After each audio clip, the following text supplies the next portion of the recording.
Welcome to cubit academy. അപ്പോൾ നമ്മൾ ഇന്ന് അവിടെ ഡിസ്കസ് ചെയ്യാൻ പോകുന്ന 3-2-2024 മുതൽ 9-2-2024 വരെയുള്ള എന്താണ് വീക്ക്ലി കറണ്ട് അഫയേഴ്സ് ആണ്. അപ്പൊ നമുക്ക് നോക്കാം എന്താണ് ആദ്യത്തെ ന്യൂസ് എന്ന് നോക്കാം. ഓക്കെ, എന്താണ് ആദ്യത്തെ ന്യൂസായി വന്നിരിക്കുന്നത്?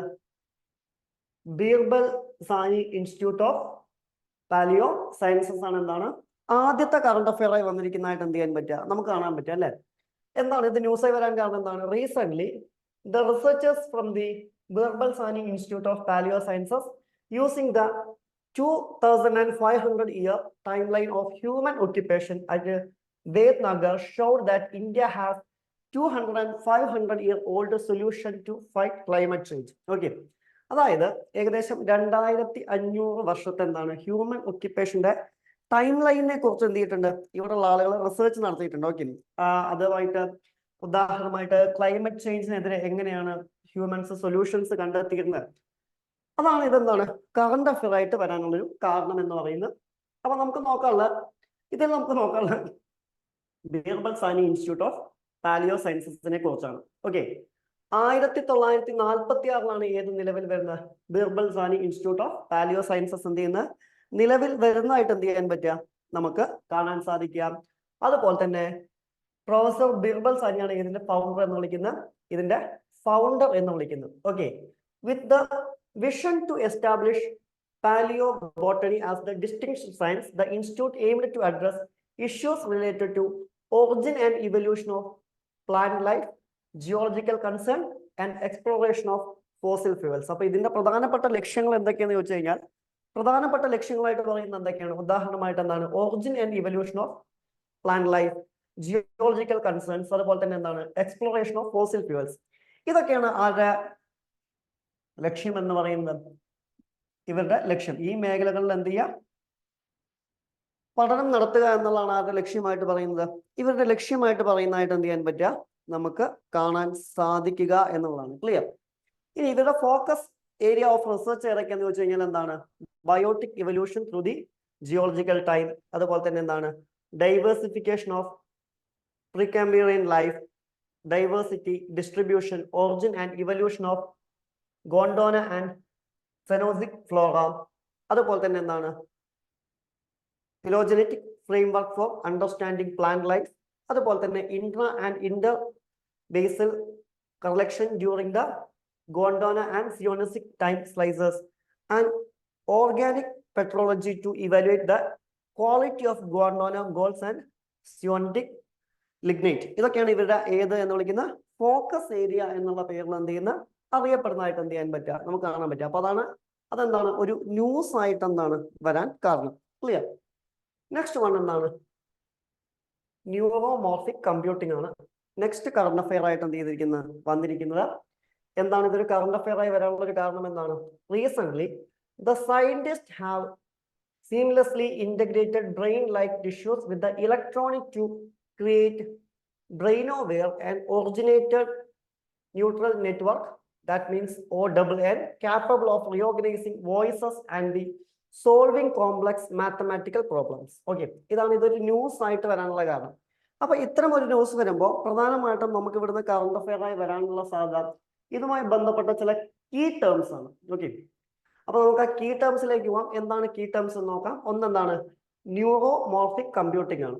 എന്താണ് ന്യൂറോമോർഫിക് കമ്പ്യൂട്ടിംഗ് എന്ന് പറഞ്ഞു കഴിഞ്ഞാൽ ഇതൊരു ടൈപ്പ് ഓഫ് ആർട്ടിഫിഷ്യൽ ഇന്റലിജൻസ് ആണ് അല്ലെ. നമുക്കറിയാം എന്താണ് ആർട്ടിഫിഷ്യൽ ഇന്റലിജൻസ് എന്ന് ചോദിച്ചു കഴിഞ്ഞാൽ നമുക്കറിയാം ഹ്യൂമൻസിനെ പോലെ എന്ന് പറയാൻ പറ്റില്ല, ഒന്നെങ്കിൽ ഹ്യൂമൻസിനേക്കാൾ വളരെ സ്പീഡി മാനറിൽ പ്രവർത്തിക്കുന്ന പുതിയ നമ്മുടെ എന്താണ് ടെക്നോളജിയാണ് ഇത് ആർട്ടിഫിഷ്യൽ ഇന്റലിജൻസ് എന്ന് പറയുന്നത്. അതായത് നമ്മൾ ഈ കൊടുക്കുന്ന ഇൻപുട്ടുകൾ കൃത്യമായിട്ട് എന്ത് ചെയ്യുക മനസ്സിലാക്കുകയും അതിന് വേണ്ട രീതിയിൽ കൃത്യമായിട്ടുള്ള എന്താണ് ഔട്ട്പുട്ട് തരികയും ചെയ്യുന്ന സംവിധാനം. ഇപ്പൊ ഉദാഹരണമായിട്ട് ഇപ്പൊ നമ്മളൊക്കെ കേട്ടിട്ടുണ്ടാവും, ഏറ്റവും കൂടുതൽ കേൾക്കുന്ന ഒരു പേരുകളിലൊന്നായിരിക്കും ഏത്, ഈ ചാറ്റ് GPT എന്ന് വിളിക്കുന്ന അല്ലെ.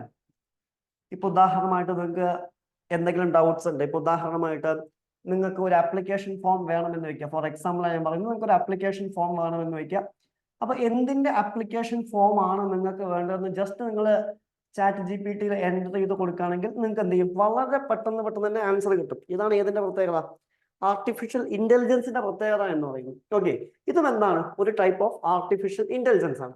ഇനി ഇതെന്താണ്, ഇത് അല്ലെങ്കിൽ ഇതുകൊണ്ട് എന്താണ് നമ്മൾ ഉദ്ദേശിക്കുന്നത് എന്താണ്? It uses specialised hardware and software algorithm to stimulate neurons and synthesis to process data more effectively than traditional computers. അതായത് ട്രഡീഷണൽ കമ്പ്യൂട്ടേഴ്സിനേക്കാൾ സ്പീഡി മാനറിൽ എന്ത് ചെയ്യാം,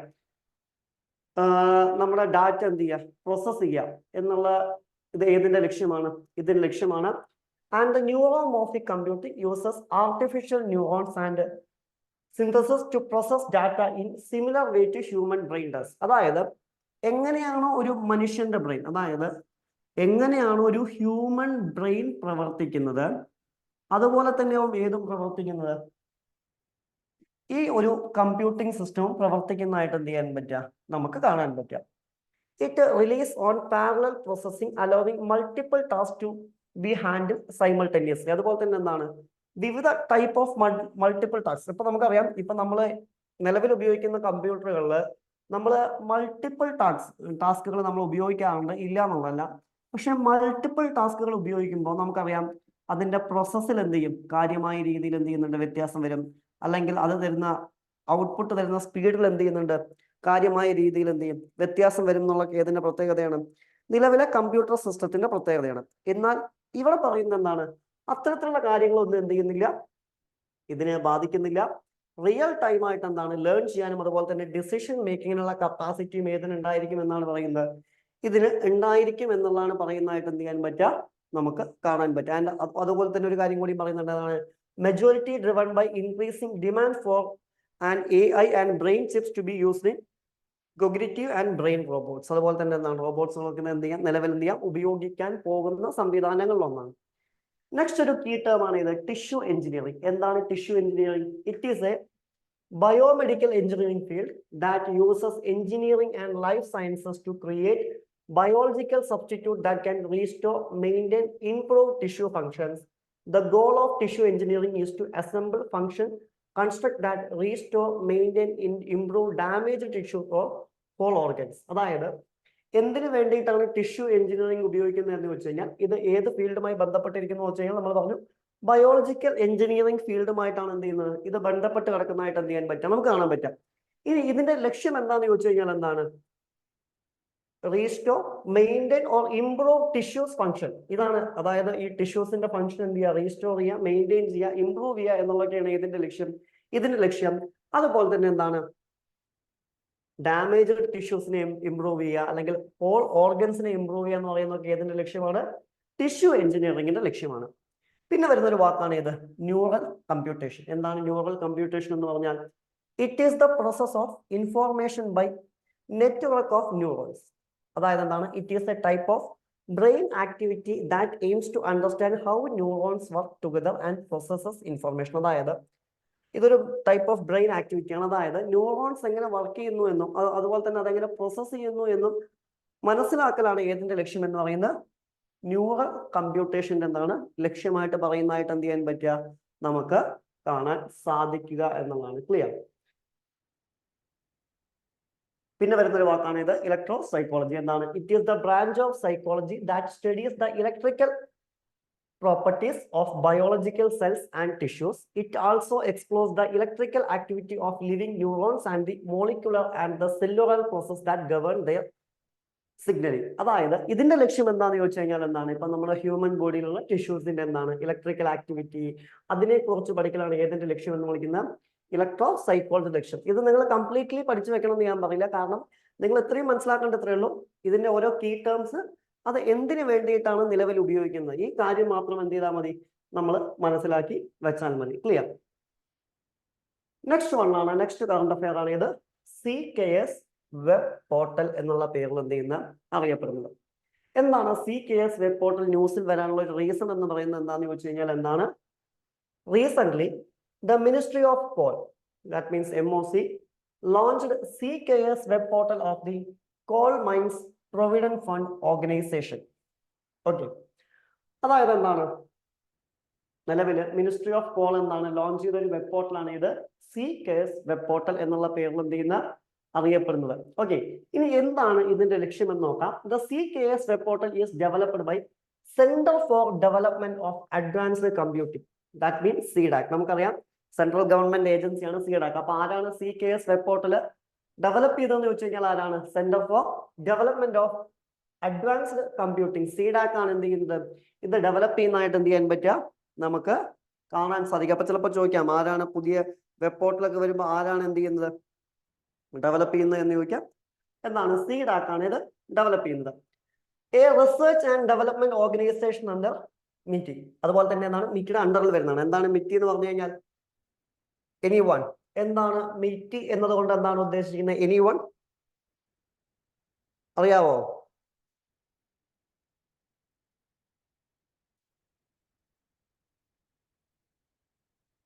ഓക്കെ, MITI എന്ന് പറഞ്ഞു കഴിഞ്ഞാൽ ministry of electronics and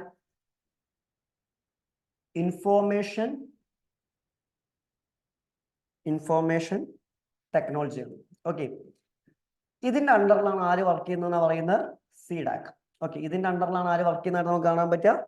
CDAC work ചെയ്യുന്നതായിട്ട് എന്ത് ചെയ്യാൻ പറ്റുക, നമുക്ക് കാണാൻ പറ്റുക. ആൻഡ് അപ്പൊ ആ CDAC ആണ് എന്ത് ചെയ്യുന്നത്, ഇത്തരം ഒരു വെബ് പോർട്ടൽ എന്നാണ് ഡെവലപ്പ് ചെയ്തതായിട്ട് എന്ത് ചെയ്യാൻ പറ്റുക, നമുക്ക് കാണാൻ സാധിക്കാം. Clear? CMPFO is an autonomous organization under the MOC. അതായത് മിനിസ്ട്രി ഓഫ് ഫോറിൻ അണ്ടറിലാണ് ഏത് പ്രവർത്തിക്കുന്നത്? CMPFO വർക്ക് ചെയ്യുന്നത് എന്നാണ്, ഒരു ഓട്ടോണമസ് ഓർഗനൈസേഷൻ ആണ്. For administrating provident fund and pension schemes for the social security in the coal sector. അതായത് എന്താണ്, കോൾ സെക്ടറിൽ എന്താണ് administration, PF, provident fund, pension schemes ഒക്കെയാണ് ആര് നോക്കുന്നത്, ഇവര് നോക്കുന്നതായിട്ട് എന്ത് ചെയ്യാൻ പറ്റുക, നമുക്ക് കാണാൻ പറ്റുക. The organisation is presently rendering services to about 3.3 lakh provident fund subscribers and 6.1 lakh pensioners of the coal sector. നിലവിൽ എന്ത് ചെയ്യുന്നുണ്ട്, ഏകദേശം 3.3 ലക്ഷം ആളുകളുടെ പ്രൊവിഡന്റ് ഫണ്ട്, അതുപോലെ തന്നെ 6.1 ലക്ഷം ആളുകളുടെ പെൻഷനൊക്കെ എന്ത് ചെയ്യുന്നുണ്ട്, ഇവരാണ് നോക്കുന്നതായിട്ട് എന്ത് ചെയ്യാൻ പറ്റുക, നമുക്ക് കാണാൻ പറ്റുക. The CKS will enable CMPF subscribers and coal companies to perform various functions tailored to their needs, including online settlement of claims, paperless working, timely and accurate settlement of claims, reduction in the process of time and grievance redressal.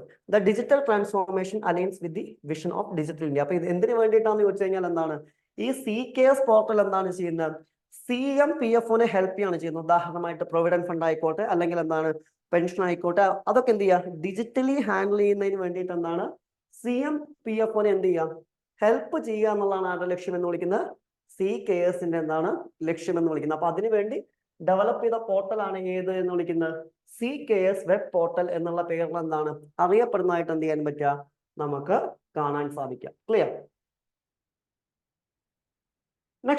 Next current affair, digital detox initiative for responsible tech use. എന്താണ് പറയുന്നത്?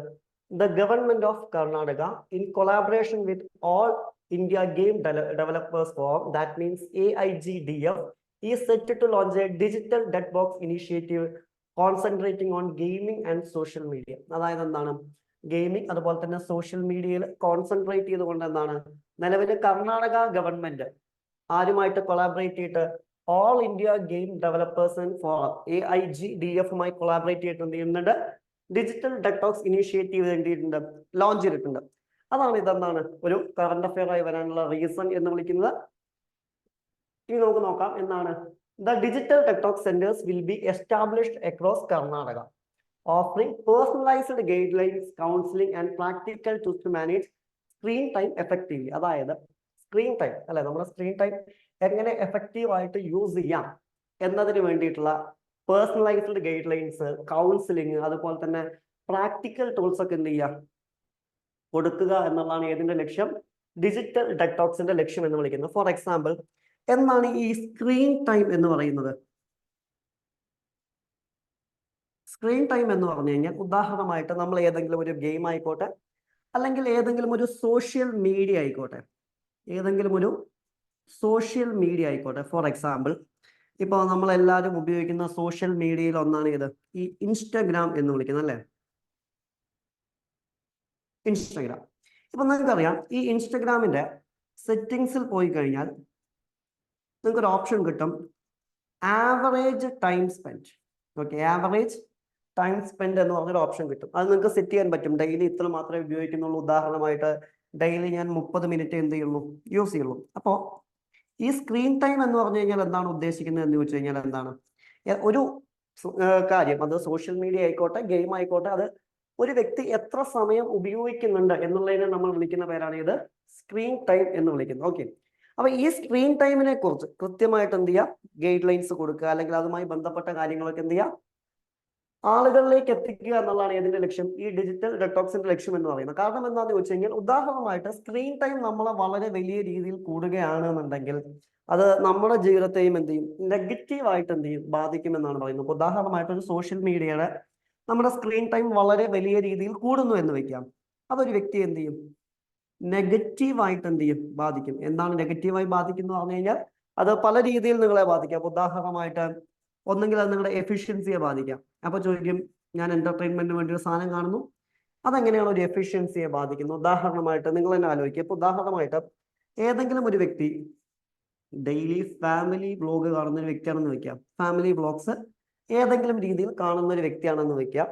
ഇപ്പൊ ഉദാഹരണമായിട്ട് നിങ്ങൾ entertainment പർപ്പസിന് വേണ്ടി അത് കാണുന്നുണ്ടാവും. കാണണ്ട എന്നൊന്നുമല്ല പറയുന്നത്, തീർച്ചയായിട്ടും നിങ്ങൾക്ക് അതിനുള്ള അവകാശമുണ്ട്, റൈറ്റ്സ് ഉണ്ട്. പക്ഷെ അത് കാണണ്ട എന്നല്ല പറയുന്നത്. പക്ഷെ ഈ കാണുന്നൊരു കാഴ്ച അമിതമായ രീതിയിൽ കൂടുമ്പോൾ, ഇപ്പൊ നിങ്ങൾക്ക് അറിയാം, നിങ്ങൾ എക്സാമിന് പ്രിപ്പയർ ചെയ്യുന്നവരാണെങ്കിൽ നിങ്ങളുടെ പഠിക്കാനുള്ള സമയം എന്ത് ചെയ്യും, കുറയും അല്ലെ. അത് നിങ്ങളെ സംബന്ധിച്ചിടത്തോളം എന്ത് തന്നെയാണ്, ഡിസഡ്വാൻറ്റേജ് ആണ്. ഓക്കെ, നിങ്ങളിത് കാണുമ്പോൾ ആരാണോ ഇത് അപ്ലോഡ് ചെയ്തിരിക്കുന്നത് അവർക്ക് അതിൽ നിന്ന് പ്രോഫിറ്റ് കിട്ടുമ്പോഴും നിങ്ങൾക്ക് എന്ത് ചെയ്യുന്നുണ്ട്, നിങ്ങളുടെ എഫിഷ്യൻസി അത് കാര്യമായ രീതിയിൽ ബാധിക്കുന്നുണ്ട്. ഓക്കെ, അതാണ് ഈ സ്ക്രീൻ ടൈം കൂടുന്നതിന്റെ ഡിസഡ്വാൻറ്റേജ് എന്ന് വിളിക്കുന്നത്. അപ്പൊ ഇതിനൊക്കെ സ്പെഷ്യലൈസ് ചെയ്യുന്നതിന് വേണ്ടിയിട്ടാണ് ഈ ഡിജിറ്റൽ ഡെറ്റോക്സ് വരുന്നതായിട്ട് എന്ത് ചെയ്യാൻ പറ്റുക, നമുക്ക് കാണാൻ പറ്റുക. AIGDF is a non-profit collective under the aegis of the All India Gaming Federation. The Indian gaming market is expected to grow from USD 1.8 billion to 2022 USD 5 billion in 2025. അതായത് എന്താണ്, നിലവിൽ ഇന്ത്യൻ ഗെയിം മാർക്കറ്റ് എന്ത് ചെയ്യുന്നുണ്ട്, ഒരു grow പ്രതീക്ഷിക്കുന്നുണ്ട്. ഏകദേശം 2022 2.8 billion ആണെങ്കിൽ ഏകദേശം 2025 ആകുമ്പോഴേക്കും അതൊരു US ഡോളർ 5 ബില്യൺ ആയിട്ട് ഉയരുമെന്നാണ് എന്ത് ചെയ്യുന്നത്, പ്രതീക്ഷിക്കുന്നത് എന്നാണ് പറയുന്നത്. ഇത് പറഞ്ഞപ്പോൾ അതിന്റെ കൂടെ ഞാൻ ആ പോയിന്റ് ചേർത്തുന്നേ ഉള്ളൂ. അപ്പൊ അതിനെ കൺട്രോൾ ചെയ്യുന്നതിന് വേണ്ടിയിട്ട് എന്താണ് കൊണ്ടുവന്ന, അല്ലെങ്കിൽ കർണാടക ഗവൺമെന്റ് ഗെയിമിങ്ങിനെ കൺട്രോൾ ചെയ്യുന്നതിന് വേണ്ടിയിട്ട് എന്നല്ല ഞാൻ പറയുന്നത്, അഗൈൻ വീണ്ടും പറഞ്ഞു, സ്ക്രീൻ ടൈമിന് അനാവശ്യമായിട്ടുള്ള രീതിയിലുള്ള സ്ക്രീൻ ടൈമിനെ കൺട്രോൾ ചെയ്യുന്നതിന് വേണ്ടി കൊണ്ടുവന്ന ഒരു ഇനീഷ്യേറ്റീവ് ആണ് ഇത് ഡിജിറ്റൽ ഡെറ്റോക്സ് എന്നുള്ള പേരിൽ എന്ത് ചെയ്യുന്നത്, അറിയപ്പെടുന്നതായിട്ട് എന്ത് ചെയ്യാൻ പറ്റുക, നമുക്ക് കാണാൻ പറ്റുക. ക്ലിയർ? നെക്സ്റ്റ് വണ്ണാണ് എന്താ, സന്ധ്യക്. എന്താണ്, the Indian navy is all set commission to latest survey vessel Sandhayak, that means Y3025 at naval dockyard Visakhapatnam, Andhra Pradesh. Okay, ഇതാണ് ഇത് ന്യൂസിൽ വരാനുള്ള കാരണം. ഓക്കെ, അതായത് എന്താണ്, ഇന്ത്യൻ നേവി ഏറ്റവും പുതിയതായിട്ട് കമ്മീഷൻ ചെയ്ത സർവേ വെസലാണ് ഏതെന്ന് വിളിക്കുന്നത്, സന്ധ്യക് എന്നുള്ള പേരിൽ എന്ത് ചെയ്യുന്ന അറിയപ്പെടുന്നത്. The primary role of ship to carry out full-scale hydrographic surveys of ports, harbors, navigational channels, routes, coastal areas and deep seas towards the enabling safe marine navigation. അതായത് ഇതിന്റെ പ്രൈമറി ഒബ്ജക്റ്റീവ് എന്താണെന്ന് ചോദിച്ചു കഴിഞ്ഞാൽ എന്താണ്, ഏറ്റവും സേഫ് ആയിട്ടുള്ള marine നാവിഗേഷന് വേണ്ടിയിട്ട് എന്ത് ചെയ്യുക, ഹൈഡ്രോഗ്രാഫിക് സർവേസ് ഓഫ് പോർട്സ്, അതുപോലെ തന്നെ harbours, navigational channels, routes, coastal areas, deep സീസിനെ കുറിച്ച് പഠിക്കുക എന്നുള്ളതാണ് എന്താണ് ഇതിന്റെ primary role. And secondary role എന്താണെന്ന് ചോദിച്ചു കഴിഞ്ഞാൽ, the ship will be capable of understanding a range of naval operations. ഇതാണ് second role. And Sandhayak is equipped with hydrographic equipment including deep and shallow water multi-beam remotely operated vehicle, side scan sonar, data acquisition and processing systems, satellite-based positioning systems and terrestrial survey equipment. Sandhyak is the testament of India's shipbuilding prowess with 80% of indigenous content, aligns with the nations driven towards the Atmanirbhar Bharat. അതായത് ആത്മനിർഭർ ഭാരതിന്റെ ഭാഗമായിട്ടാണ് ഇത്തരം ഒരു project കൊണ്ടുവരിക്കുന്നത്. And ഇതിന്റെ പ്രധാനപ്പെട്ട സവിശേഷത എന്തൊക്കെയാന്ന് വെച്ച് കഴിഞ്ഞാൽ എന്താണ്, ഇത് എന്തൊക്കെ കൊണ്ട് എക്യുപ്ഡ് ആണ്? ഹൈഡ്രോഗ്രാഫിക് എക്യുപ്മെന്റുകൾ, അതുപോലെ തന്നെ ഡീപ് ഷീൽഡ്, ഷാളോ വാട്ടർ, മൾട്ടിബിയം, അതുപോലെ തന്നെ റിമോട്ട്ലി ഓപ്പറേറ്റഡ് വെഹിക്കിൾ ആണ്. സൈഡ് സ്കാൻ സോണേഴ്സ് ഒക്കെ എന്ത് ചെയ്യാൻ പറ്റും? ഇതിന് കാണാൻ പറ്റും. അപ്പൊ ഇതൊക്കെ എന്താണ് ഇതിന്റെ പ്രത്യേകതകളായിട്ടാണ് എന്ത് ചെയ്യുന്നത് പറയുന്നത്. ഓക്കെ, ഇത് മൊത്തം നിങ്ങൾ പഠിക്കേണ്ട, ജസ്റ്റ് ഞാൻ പറഞ്ഞു എന്നുള്ളൂ. ഇനി ഇത് ഏത് അല്ലെങ്കിൽ ഏത് പ്രൊജക്ടിന്റെ ഭാഗമായിട്ടാണ് വന്നതെന്ന് വെച്ച് കഴിഞ്ഞാൽ ഏത് പ്രൊജക്ടിന്റെയാണ്? ആത്മനിർഭർ ഭാരതിന്റെ ഭാഗമായിട്ടാണ് എന്ത് ചെയ്യുന്നത് ഇത് വരുന്നതായിട്ട് എന്ത് ചെയ്യാൻ പറ്റുക? നമുക്ക് കാണാൻ സാധിക്കുക എന്നുള്ളത്. Clear? And next one, the interesting topic, Uttarakhand UCC draft report. അതായത് ഉത്തരാഖണ്ഡ് എന്ത് നടപ്പിലാക്കിയിരിക്കുകയാണ്? യൂണിഫോം സിവിൽ കോഡിനുള്ള ബില്ല് എന്താണ് അവതരിപ്പിച്ചിരിക്കുന്നതായിട്ട് എന്ത് ചെയ്യാൻ പറ്റും? നമുക്ക് കാണാൻ പറ്റും അല്ലെ? നമ്മൾ കുറെ കാലമായി കേട്ടുകൊണ്ടിരിക്കുന്ന ഒരു കാര്യമാണ് ഇത്, ഈ യൂണിഫോം സിവിൽ കോഡ് എന്ന് വിളിക്കുന്നത് അല്ലെ. ഇന്ത്യൻ കോൺസ്റ്റിറ്റ്യൂഷന്റെ ഏത് ആർട്ടിക്കിളിലാണ് യൂണിഫോം സിവിൽ കോഡിനെ കുറിച്ച് പറയുന്നത് അറിയാവോ? ഒന്ന് ജസ്റ്റ് കമന്റ് ചെയ്തേ. എന്താണ് news? Recent the uniform civil code, that means UCC draft report was approved by the Uttarakhand cabinet and likely to be tabled in the State Assembly on 6th February 2024 as a bill for enactment. എന്താണ് February 6, 2024 എന്ത് ചെയ്തു? Uniform civil കോഡിന്റെ draft report എന്ത് ചെയ്തിട്ടുണ്ട്? Uttarakhand cabinet എന്ത് ചെയ്തിട്ടുണ്ട്? Approve ചെയ്തിട്ടുണ്ട് എന്നുള്ളതാണ്. ഐശ്വര്യ, അഭിജിത്ത്, യെസ്, ആർട്ടിക്കിൾ 44 ഇതിനെ കുറിച്ച് പറയുന്നത്, യൂണിഫോം സിവിൽ കോഡിനെ കുറിച്ച് പറയുന്നത് അല്ലേ? യെസ്, 44. ഇനി the UCC drafting committee was lead by retired supreme കോടതി ജഡ്ജ് രജന്ന പ്രകാശ് ദേശായി ആണ് ഇതിന്റെ എന്താണ് ഈ കമ്മിറ്റിയുടെ ഹെഡ് എന്ന് വിളിക്കുന്നത്. The UCC is proposed to set a common laws for all residents of Uttarakhand regardless of their religion, caste or gender. അതായത് എന്താണ് ഉത്തരാഖണ്ഡ് എന്ത് ചെയ്യുക? ഒരു കോമൺ ലോ കൊണ്ടുവരിക. അതായത് റിലീജിയൻ, കാസ്റ്റ്, ജെൻഡർ എന്നിവയൊന്നും നോക്കാതെ എന്ത് ചെയ്യുക? ഒരു കോമൺ ലോ കൊണ്ടുവരിക എന്നുള്ളതാണ് ഏതിന്റെ ലക്ഷ്യം എന്ന് വിളിക്കുന്നത്? യൂണിഫോം സിവിൽ കോഡ് ലക്ഷ്യം.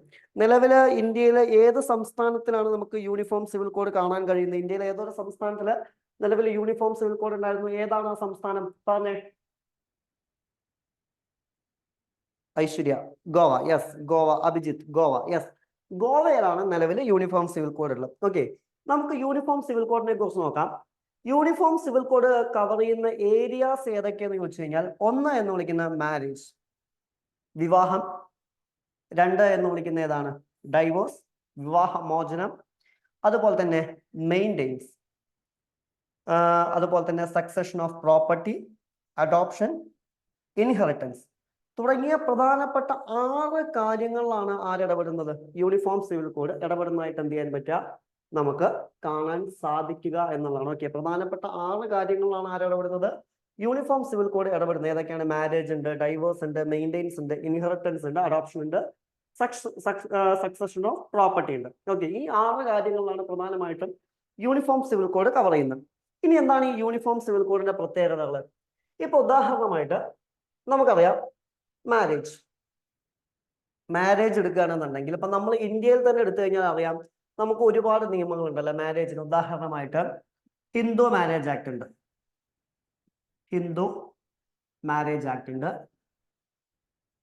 മുസ്ലിം മാരേജ് ആക്ട് ഉണ്ട്,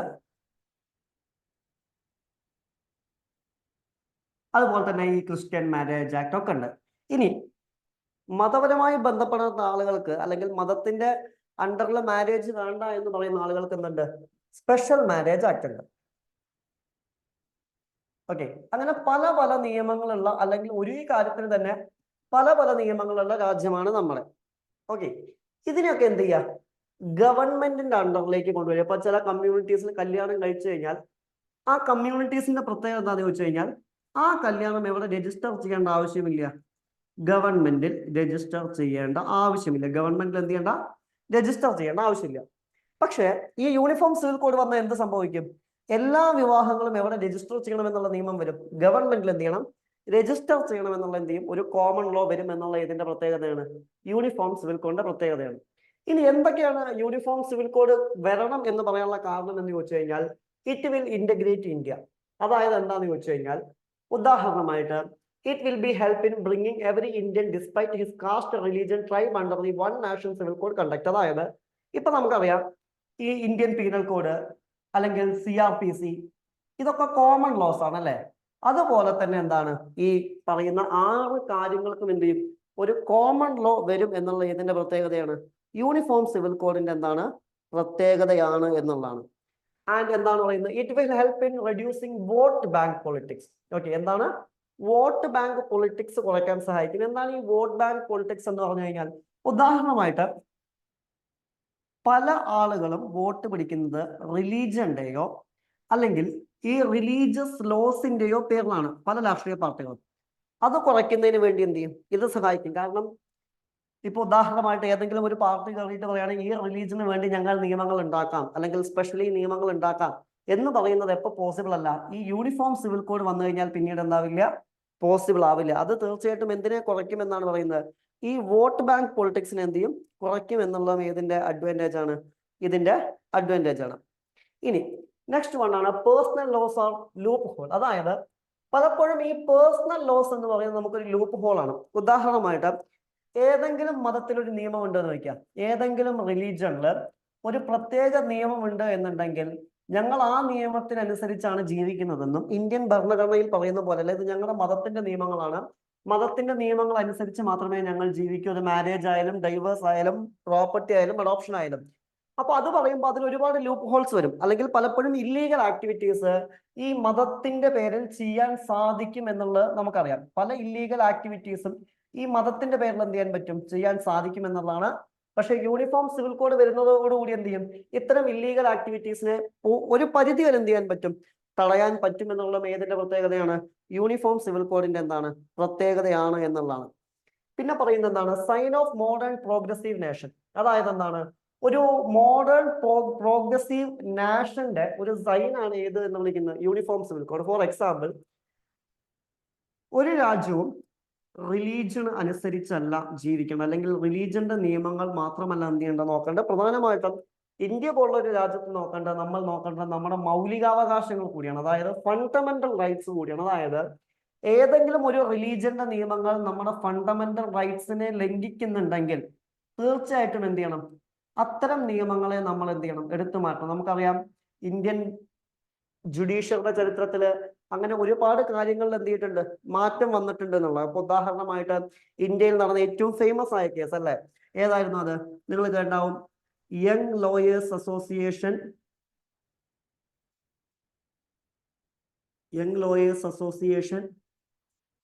വേഴ്സസ് സ്റ്റേറ്റ് ഓഫ് കേരള.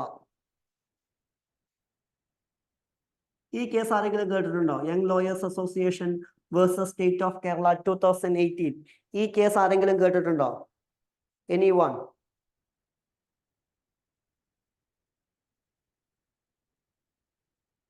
ആരെങ്കിലും ഈ കേസ് കേട്ടിട്ടുണ്ടോ, young lawyers association versus state of Kerala?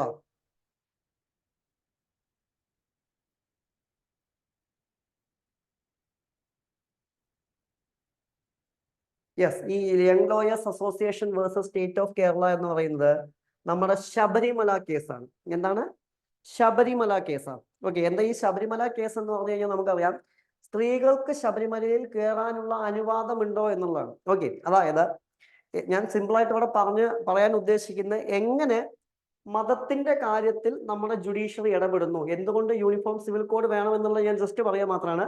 ഇവിടെ എന്താ ചോദിച്ചിരിക്കുന്നത്, അതായത് ഇവിടെ ചോദിച്ചിരിക്കുന്ന ഒരു ചോദ്യം എന്താണ്, അതായത് സ്ത്രീകൾക്ക് ശബരിമലയിൽ കയറാൻ പറ്റുമോ എന്നുള്ളതാണല്ലോ ചോദ്യം. അതിൽ സ്ത്രീകൾക്ക് ശബരിമലയിൽ കയറാൻ പറ്റില്ല. അതിന് രണ്ട് റീസൺസ് ആണ് പറഞ്ഞത്. അതിൽ ഒന്നാമത്തെ റീസൺ എന്ന് പറയുന്നത്, ലോർഡ് അയ്യപ്പ എന്ന് വിളിക്കുന്ന എന്താണ്, ഒരു നൈഷ്ഠിക ബ്രഹ്മചര്യാണ്. ലോർഡ് അയ്യപ്പ എന്ന് വിളിക്കുന്ന എന്താണ്, ഒരു നൈഷ്ഠിക ബ്രഹ്മചര്യാണ്. പക്ഷെ ഇത്തരം ഒരു റീസൺ നമുക്കറിയാം കോടതിയിൽ നിലനിൽക്കില്ല. കാരണം ഇതിനെന്തില്ല, സയന്റിഫിക് എവിഡൻസ് ഒന്നുമില്ല. ഇതിനെന്തില്ല, സയന്റിഫിക് എവിഡൻസ് ഒന്നുമില്ല.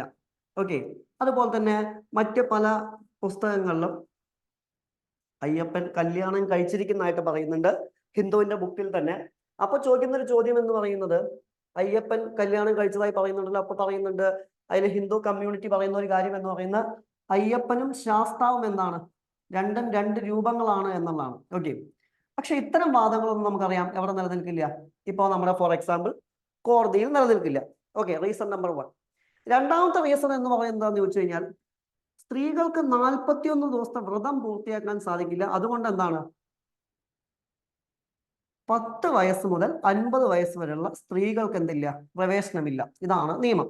ഓക്കെ, അത് സുപ്രീം കോടതി അംഗീകരിക്കുന്നു. അപ്പൊ സുപ്രീം കോടതി ചോദിക്കുന്ന ഒരു ചോദ്യം, അങ്ങനെയാണെങ്കിൽ ശബരിമലയിലേക്ക് വരുന്ന എല്ലാവരും 41 ദിവസത്തെ വ്രതം എടുക്കുന്നുണ്ടോ എന്നുള്ളതാണ് ചോദ്യം. ഓക്കെ, അങ്ങനെയാണെങ്കിൽ ശബരിമലയിലേക്ക് വരുന്ന എല്ലാവരും 41 ദിവസത്തെ വ്രതം എടുക്കുന്നുണ്ടോ?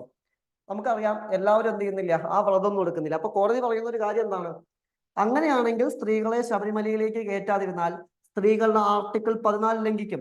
14 ഈക്വാലിറ്റി ബിഫോർ ലോ ആണ്. ആർട്ടിക്കിൾ 17 ലംഘിക്കും. 17 അൺടച്ചബിലിറ്റി ആണ്.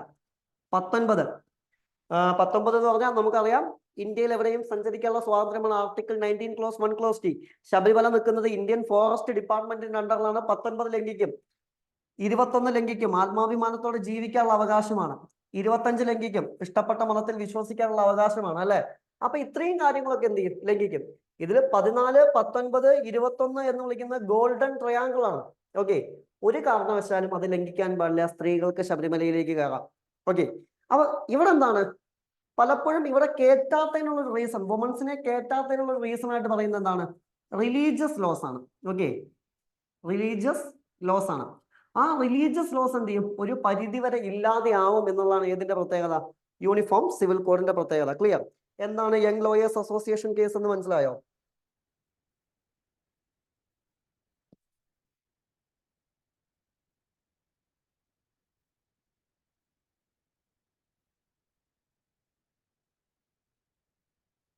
യെസ്. അതുപോലെ തന്നെ അടുത്ത കേസാണ് Shayara Bano versus union of India. ഈ കേസ് നിങ്ങൾ കേട്ടിട്ടുണ്ടാവും. ഈ കേസ് നിങ്ങൾ കേട്ട പേര് ട്രിപ്പിൾ തലാഖ് കേസ് എന്ന പേരിൽ. ട്രിപ്പിൾ തലാഖ് കേസ്, അതായത് ട്രിപ്പിൾ തലാഖ് ലീഗൽ ആണോ ഇല്ലീഗൽ ആണോ എന്നുള്ളതാണ് ചോദ്യം. ട്രിപ്പിൾ തലാഖ് എന്താണ്, ലീഗൽ ആണോ ഇല്ലീഗൽ ആണോ എന്നുള്ളതാണ് ചോദ്യം.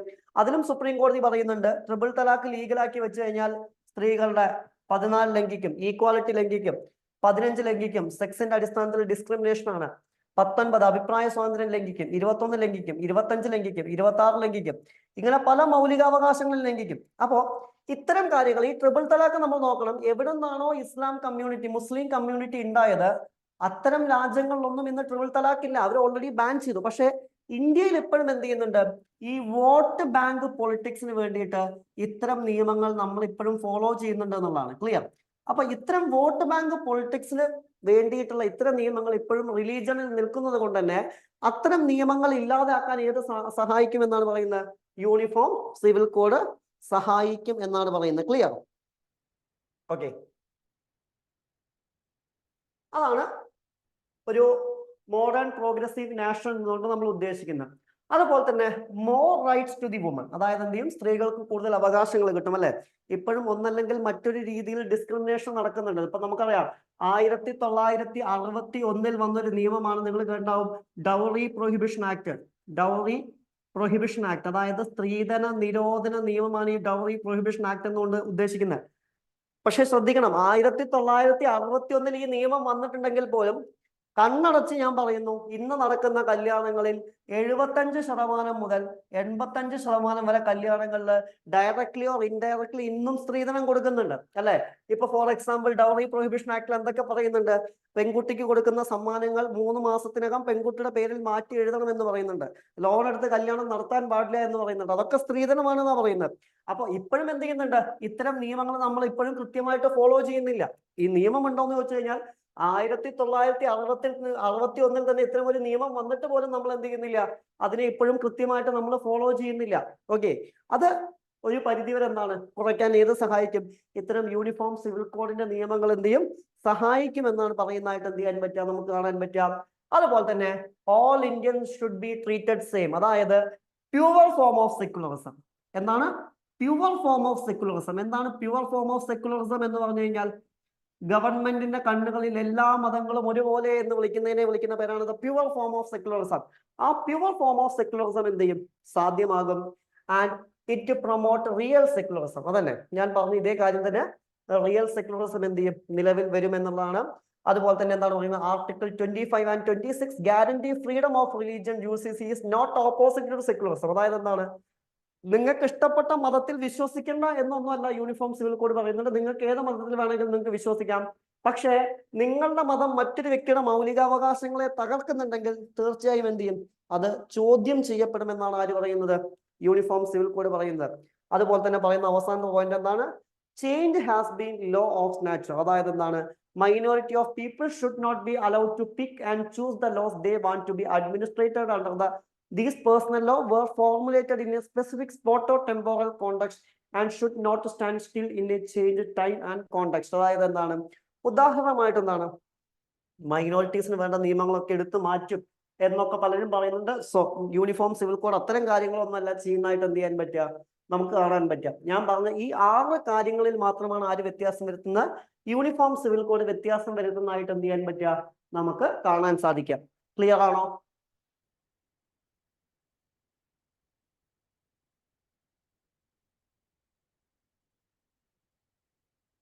Any doubts?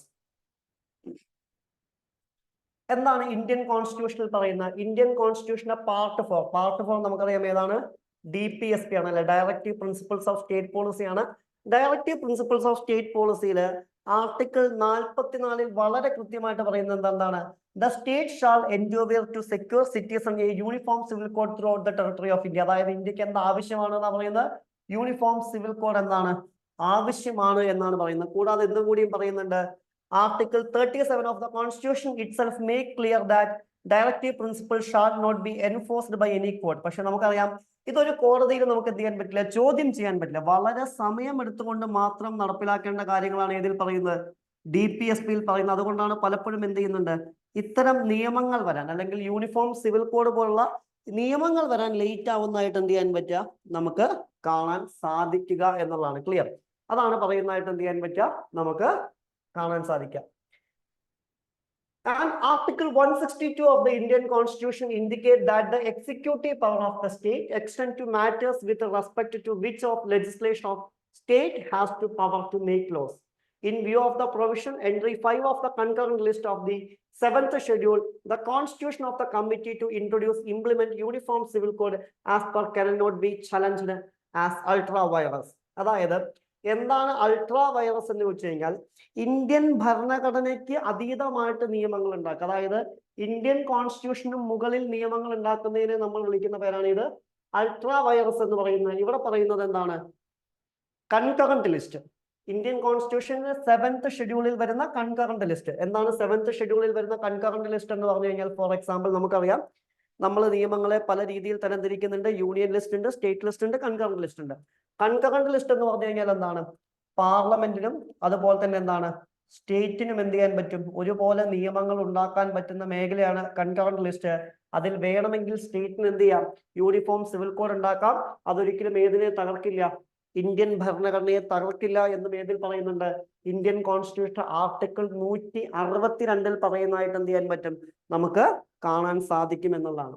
And entry 5 of the concurrent list deals with marriage and divorce, infants and minorities, adoption, wills, intensity and succession of joint family and partition, all matters respect which parties in judicial proceedings were immediately before the commencement of the constitution subject their personal laws. അതായത് നിലവിൽ നമുക്കറിയാം എന്താണ്, ഇതൊക്കെ personal ലോസിന്റെ അണ്ടറിൽ വരുന്നതാണ്. പക്ഷെ ഇത് uniform civil കോഡിന്റെ ഭാഗമാക്കുന്നതിന് എന്തില്ല, യാതൊരു വിധത്തിലും എന്തില്ല, പ്രശ്നങ്ങളില്ല എന്ന് ആര് തന്നെ പറയുന്നുണ്ട്? ഇന്ത്യൻ ഭരണഘടന തന്നെ പറയുന്നതായിട്ട് എന്ത് ചെയ്യാൻ പറ്റും? നമുക്ക് കാണാൻ സാധിക്കും എന്നുള്ളതാണ്. ക്ലിയർ?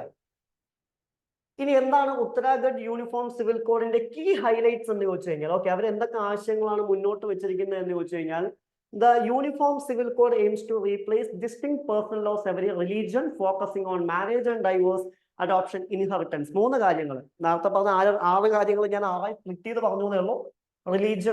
റിലീജനുമായി ബന്ധപ്പെട്ട marriage and divorce, adoption, inheritance, ഇതൊക്കെ എന്ത് ചെയ്യുക? ഒരേ കോമൺ ലോ കൊണ്ടുവരിക എന്നുള്ളതാണ് ഏതിന്റെ ലക്ഷ്യം? യൂണിഫോം സിവിൽ കോഡിന്റെ ഉത്തരാഖണ്ഡിന്റെ ലക്ഷ്യം. നമ്മൾ നേരത്തെ പറഞ്ഞ പോലെ തന്നെ ആർട്ടിക്കിൾ 44 പറയുന്ന കാര്യങ്ങൾ കൃത്യമായിട്ട് നടപ്പിലാക്കുകയാണ് ചെയ്യുന്നത്. പൂർണ്ണമായിട്ടും എന്ത് ചെയ്യുന്നു? ആ സംസ്ഥാനത്തിലെ റിലീജിയസ് ലോസിനെ, ഓക്കെ, മതപരമായി ബന്ധപ്പെട്ട നിയമങ്ങളെ എന്ത് ചെയ്യുന്നു? പൂർണ്ണമായിട്ടും ഒഴിവാക്കുന്നതായിട്ട് എന്ത് ചെയ്യാൻ പറ്റും? നമുക്ക് കാണാൻ സാധിക്കും എന്നുള്ളതാണ്. Clear? And some of the key proposals put forth by the committee include the prohibition of polygamy, nikah halala, idat, a mandatory period of waiting to be observed by women following the dissolution of the Muslim marriage, triple talaq and child marriage, uniform age for girls, marriage across all religion and mandatory registration of the living relationship. അതായത് എന്താണ്, polygamy എന്ത് ചെയ്യുന്നുണ്ട്, ഒഴിവാക്കുന്നുണ്ട്, നിക്കാ ഹലാല, ഹിദാത്ത് തുടങ്ങിയവയൊക്കെ ഒഴിവാക്കുന്നുണ്ട്. അതായത് അത് മുസ്ലിം കമ്മ്യൂണിറ്റിയിൽ വരുന്നതാണ്. ഈ ട്രിപ്പിൾ തലാഖ് പോലുള്ള കാര്യങ്ങളാണ്. അതിലേക്ക് ഞാൻ കൂടുതൽ എക്സ്പ്ലെയിൻ ചെയ്യുന്നില്ല, നമ്മുടെ ടൈം ലിമിറ്റ് ഉള്ളതുകൊണ്ട് അത് നമുക്ക് പിന്നീട് ഒരു ക്ലാസ്സിൽ എന്ത് ചെയ്യാം. യൂണിഫോം സിവിൽ കോഡ് ഉത്തരാഖണ്ഡിൽ നിലവിൽ വന്നു കഴിഞ്ഞാൽ തീർച്ചയായിട്ടും അതിനെക്കുറിച്ച് നമ്മൾ ഡീറ്റെയിൽ വീഡിയോ ചെയ്യുമ്പോൾ നമ്മൾ എന്ത് ചെയ്യും, എന്താണ് ഈ കാര്യങ്ങൾ എന്ന് വളരെ ഡീറ്റെയിൽ ആയിട്ട് ഒന്ന് ഡിസ്കസ് ചെയ്യും. നമ്മുടെ സമയപരിധി കാരണം ഇപ്പൊ ഞാൻ അതിലേക്ക് പോകുന്നില്ല. അപ്പൊ അത്തരത്തിലുള്ള റിലീജിയസ് ലോസിനെ എന്ത് ചെയ്യുക, പൂർണ്ണമായിട്ടും ഒഴിവാക്കാം. ആൻഡ് ചൈൽഡ് മാരേജ്, അതുപോലെ തന്നെ എന്താണ്, ചൈൽഡ് മാരേജ് എന്ത് ചെയ്യുക, ഇല്ലാതാക്കുക. ഇതൊക്കെയാണ് ഏതിന്റെ ലക്ഷ്യം എന്ന് പറയുന്നത്, ഇതിന്റെ ലക്ഷ്യം. അതായത് എല്ലാ റിലീജിയൻസിലും ഇത്തരം കാര്യങ്ങളിൽ ഒരേ നിയമം കൊണ്ടുവരിക എന്നുള്ളതാണ് ഏതിന്റെ ലക്ഷ്യം, ഉത്തരാഖണ്ഡിലെ യൂണിഫോം സിവിൽ കോഡിന്റെ ലക്ഷ്യം. അതുപോലെ തന്നെ എന്താണ്, the draft uniform civil code aim to focus on gender equality by treating men and women equally in matters such as inheritance marriage. അതായത് എന്ത് ചെയ്യുക, പുരുഷനായിക്കോട്ടെ അല്ലെങ്കിൽ സ്ത്രീകളായിക്കോട്ടെ, മാരേജിന്റെ കാര്യത്തിൽ അല്ലെങ്കിൽ ഇൻഹെറിറ്റൻസിന്റെ കാര്യത്തിലൊക്കെ എന്ത് ചെയ്യുക, ഒരേപോലെ ട്രീറ്റ് ചെയ്യുക എന്നുള്ള ഏതിന്റെ ലക്ഷ്യമാണ്, ഈ യൂണിഫോം സിവിൽ കോഡിന്റെ എന്താണ് ലക്ഷ്യമാണ്. The code also likes to extend the equal property share to Muslim women against the existing 25% of share accorded under the Muslim personal law. അതായത് എന്താന്ന് ചോദിച്ചു കഴിഞ്ഞാൽ, ഈ മുസ്ലിം പേഴ്സണൽ ലോ പ്രകാരം കല്യാണം കഴിച്ചു കഴിഞ്ഞാൽ മക്കൾക്ക് പിന്നീട് എന്ത് ചെയ്യില്ല, അവരുടെ പിതാവിന്റെ ഷെയർ എന്ന് കൃത്യമായിട്ട് കിട്ടാറില്ല. ഇപ്പൊ നിങ്ങൾ ഈ അടുത്ത് ന്യൂസ് കണ്ടു കാണും, ഇപ്പൊ ഈ ഷുക്കൂർ വക്കീല് സ്പെഷ്യൽ മാരേജ് ആക്ട് പ്രകാരം മാരേജ് രജിസ്റ്റർ ചെയ്തതൊക്കെ, ഓക്കെ, അതൊക്കെ ഇതിന്റെ ഭാഗമായി വരുന്ന കാര്യങ്ങളാണ്. അത് അവർക്ക് കൊടുക്കണം എന്നാണ് പറയുന്നത്. And the minimum age for marriage for men women is set to remain the same. അതായത് എന്താണ്, പെൺകുട്ടികൾക്ക് 18 വയസ്സ്, പുരുഷന്മാർക്ക് 21 വയസ്സാണ് കല്യാണം കഴിക്കാൻ. അതിലൊന്നും എന്ത് ചെയ്തിട്ടില്ല, വ്യത്യാസം വന്നിട്ടില്ല. And scheduled tribe assist have been exempted from the purview of the bill. The tribal population in the state, which around 3% had been voicing the distinct against the UCC in the wake of special status according to them. അതുപോലെ തന്നെ scheduled tribe അവരൊക്കെ എന്ത് ചെയ്തിട്ടുണ്ട്, ഇതൊന്നും ഒഴിവാക്കുന്നുണ്ട്. കാരണം ഈ scheduled ട്രൈബിലൊക്കെ അവർക്ക് അവരുടേതായ ചില നിയമങ്ങളുണ്ട്. ഇപ്പൊ ഉദാഹരണമായിട്ട് അവരെ പൂർണ്ണമായിട്ടും യൂണിഫോം സിവിൽ കോഡിലേക്ക് കൊണ്ടുവരാൻ പറ്റില്ല. They are minority group and അവർക്ക് അവരുടെ പല മൗലികാവകാശങ്ങളും ലംഘിക്കപ്പെടും എന്നുള്ളത് കൊണ്ട് എന്ത് ചെയ്യുന്നുണ്ട്, അവരെ ഇതിൽ നിന്ന് ഒഴിവാക്കുന്നതായിട്ട് എന്ത് ചെയ്യാൻ പറ്റും, നമുക്ക് കാണാൻ സാധിക്കും എന്നുള്ളതാണ്. ക്ലിയർ? അപ്പൊ അതൊക്കെയാണ് ഏതിന്റെ പ്രത്യേകത, ഈ ഒരു നിയമത്തിന്റെ പ്രത്യേകത. ഇത്രയും പറഞ്ഞത് ക്ലിയർ ആണോ? Any doubts? യൂണിഫോം സിവിൽ കോഡുമായി ബന്ധപ്പെട്ട് എന്തെങ്കിലും ഡൗട്ട്സ് ഉണ്ടോ? Any one?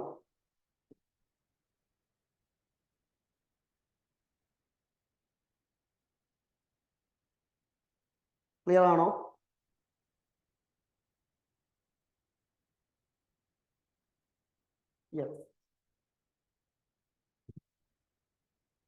ഡൗട്ട്സ് ഇല്ല എന്ന് വിചാരിക്കുന്നു. മറുപടി ഒന്നും കാണുന്നില്ല. ഡൗട്ട്സ് ഇല്ല എന്ന് ഞാൻ വിശ്വസിക്കുന്നു. Next one, fund related to the budget in India. Yes, clear ആണ്. Okay, fine fine, thank you. Okay, fund relates to budget in India അല്ലെ. നമുക്കറിയാം നിർമ്മലാ സീതാരാമൻ പുതിയ ബഡ്ജറ്റ് പ്രഖ്യാപിച്ചു. പക്ഷേ ഇപ്രാവശ്യം പ്രഖ്യാപിച്ച ബഡ്ജറ്റ് നമ്മൾ അത്ര ഡീറ്റെയിൽ നോക്കേണ്ട ആവശ്യമില്ല. ഇന്ററിം ബഡ്ജറ്റ് ആണ്, യൂണിയൻ ബഡ്ജറ്റ് അല്ല.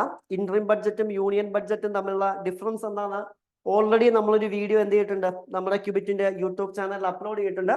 ക്യൂബിറ്റ് RRB ആൻഡ് SSCയിൽ എന്തെങ്കിലും ഡൗട്ട്സ് ഉള്ളവർ എന്ത് ചെയ്യുക, ജസ്റ്റ് അവിടെ റെഫർ ചെയ്യാം.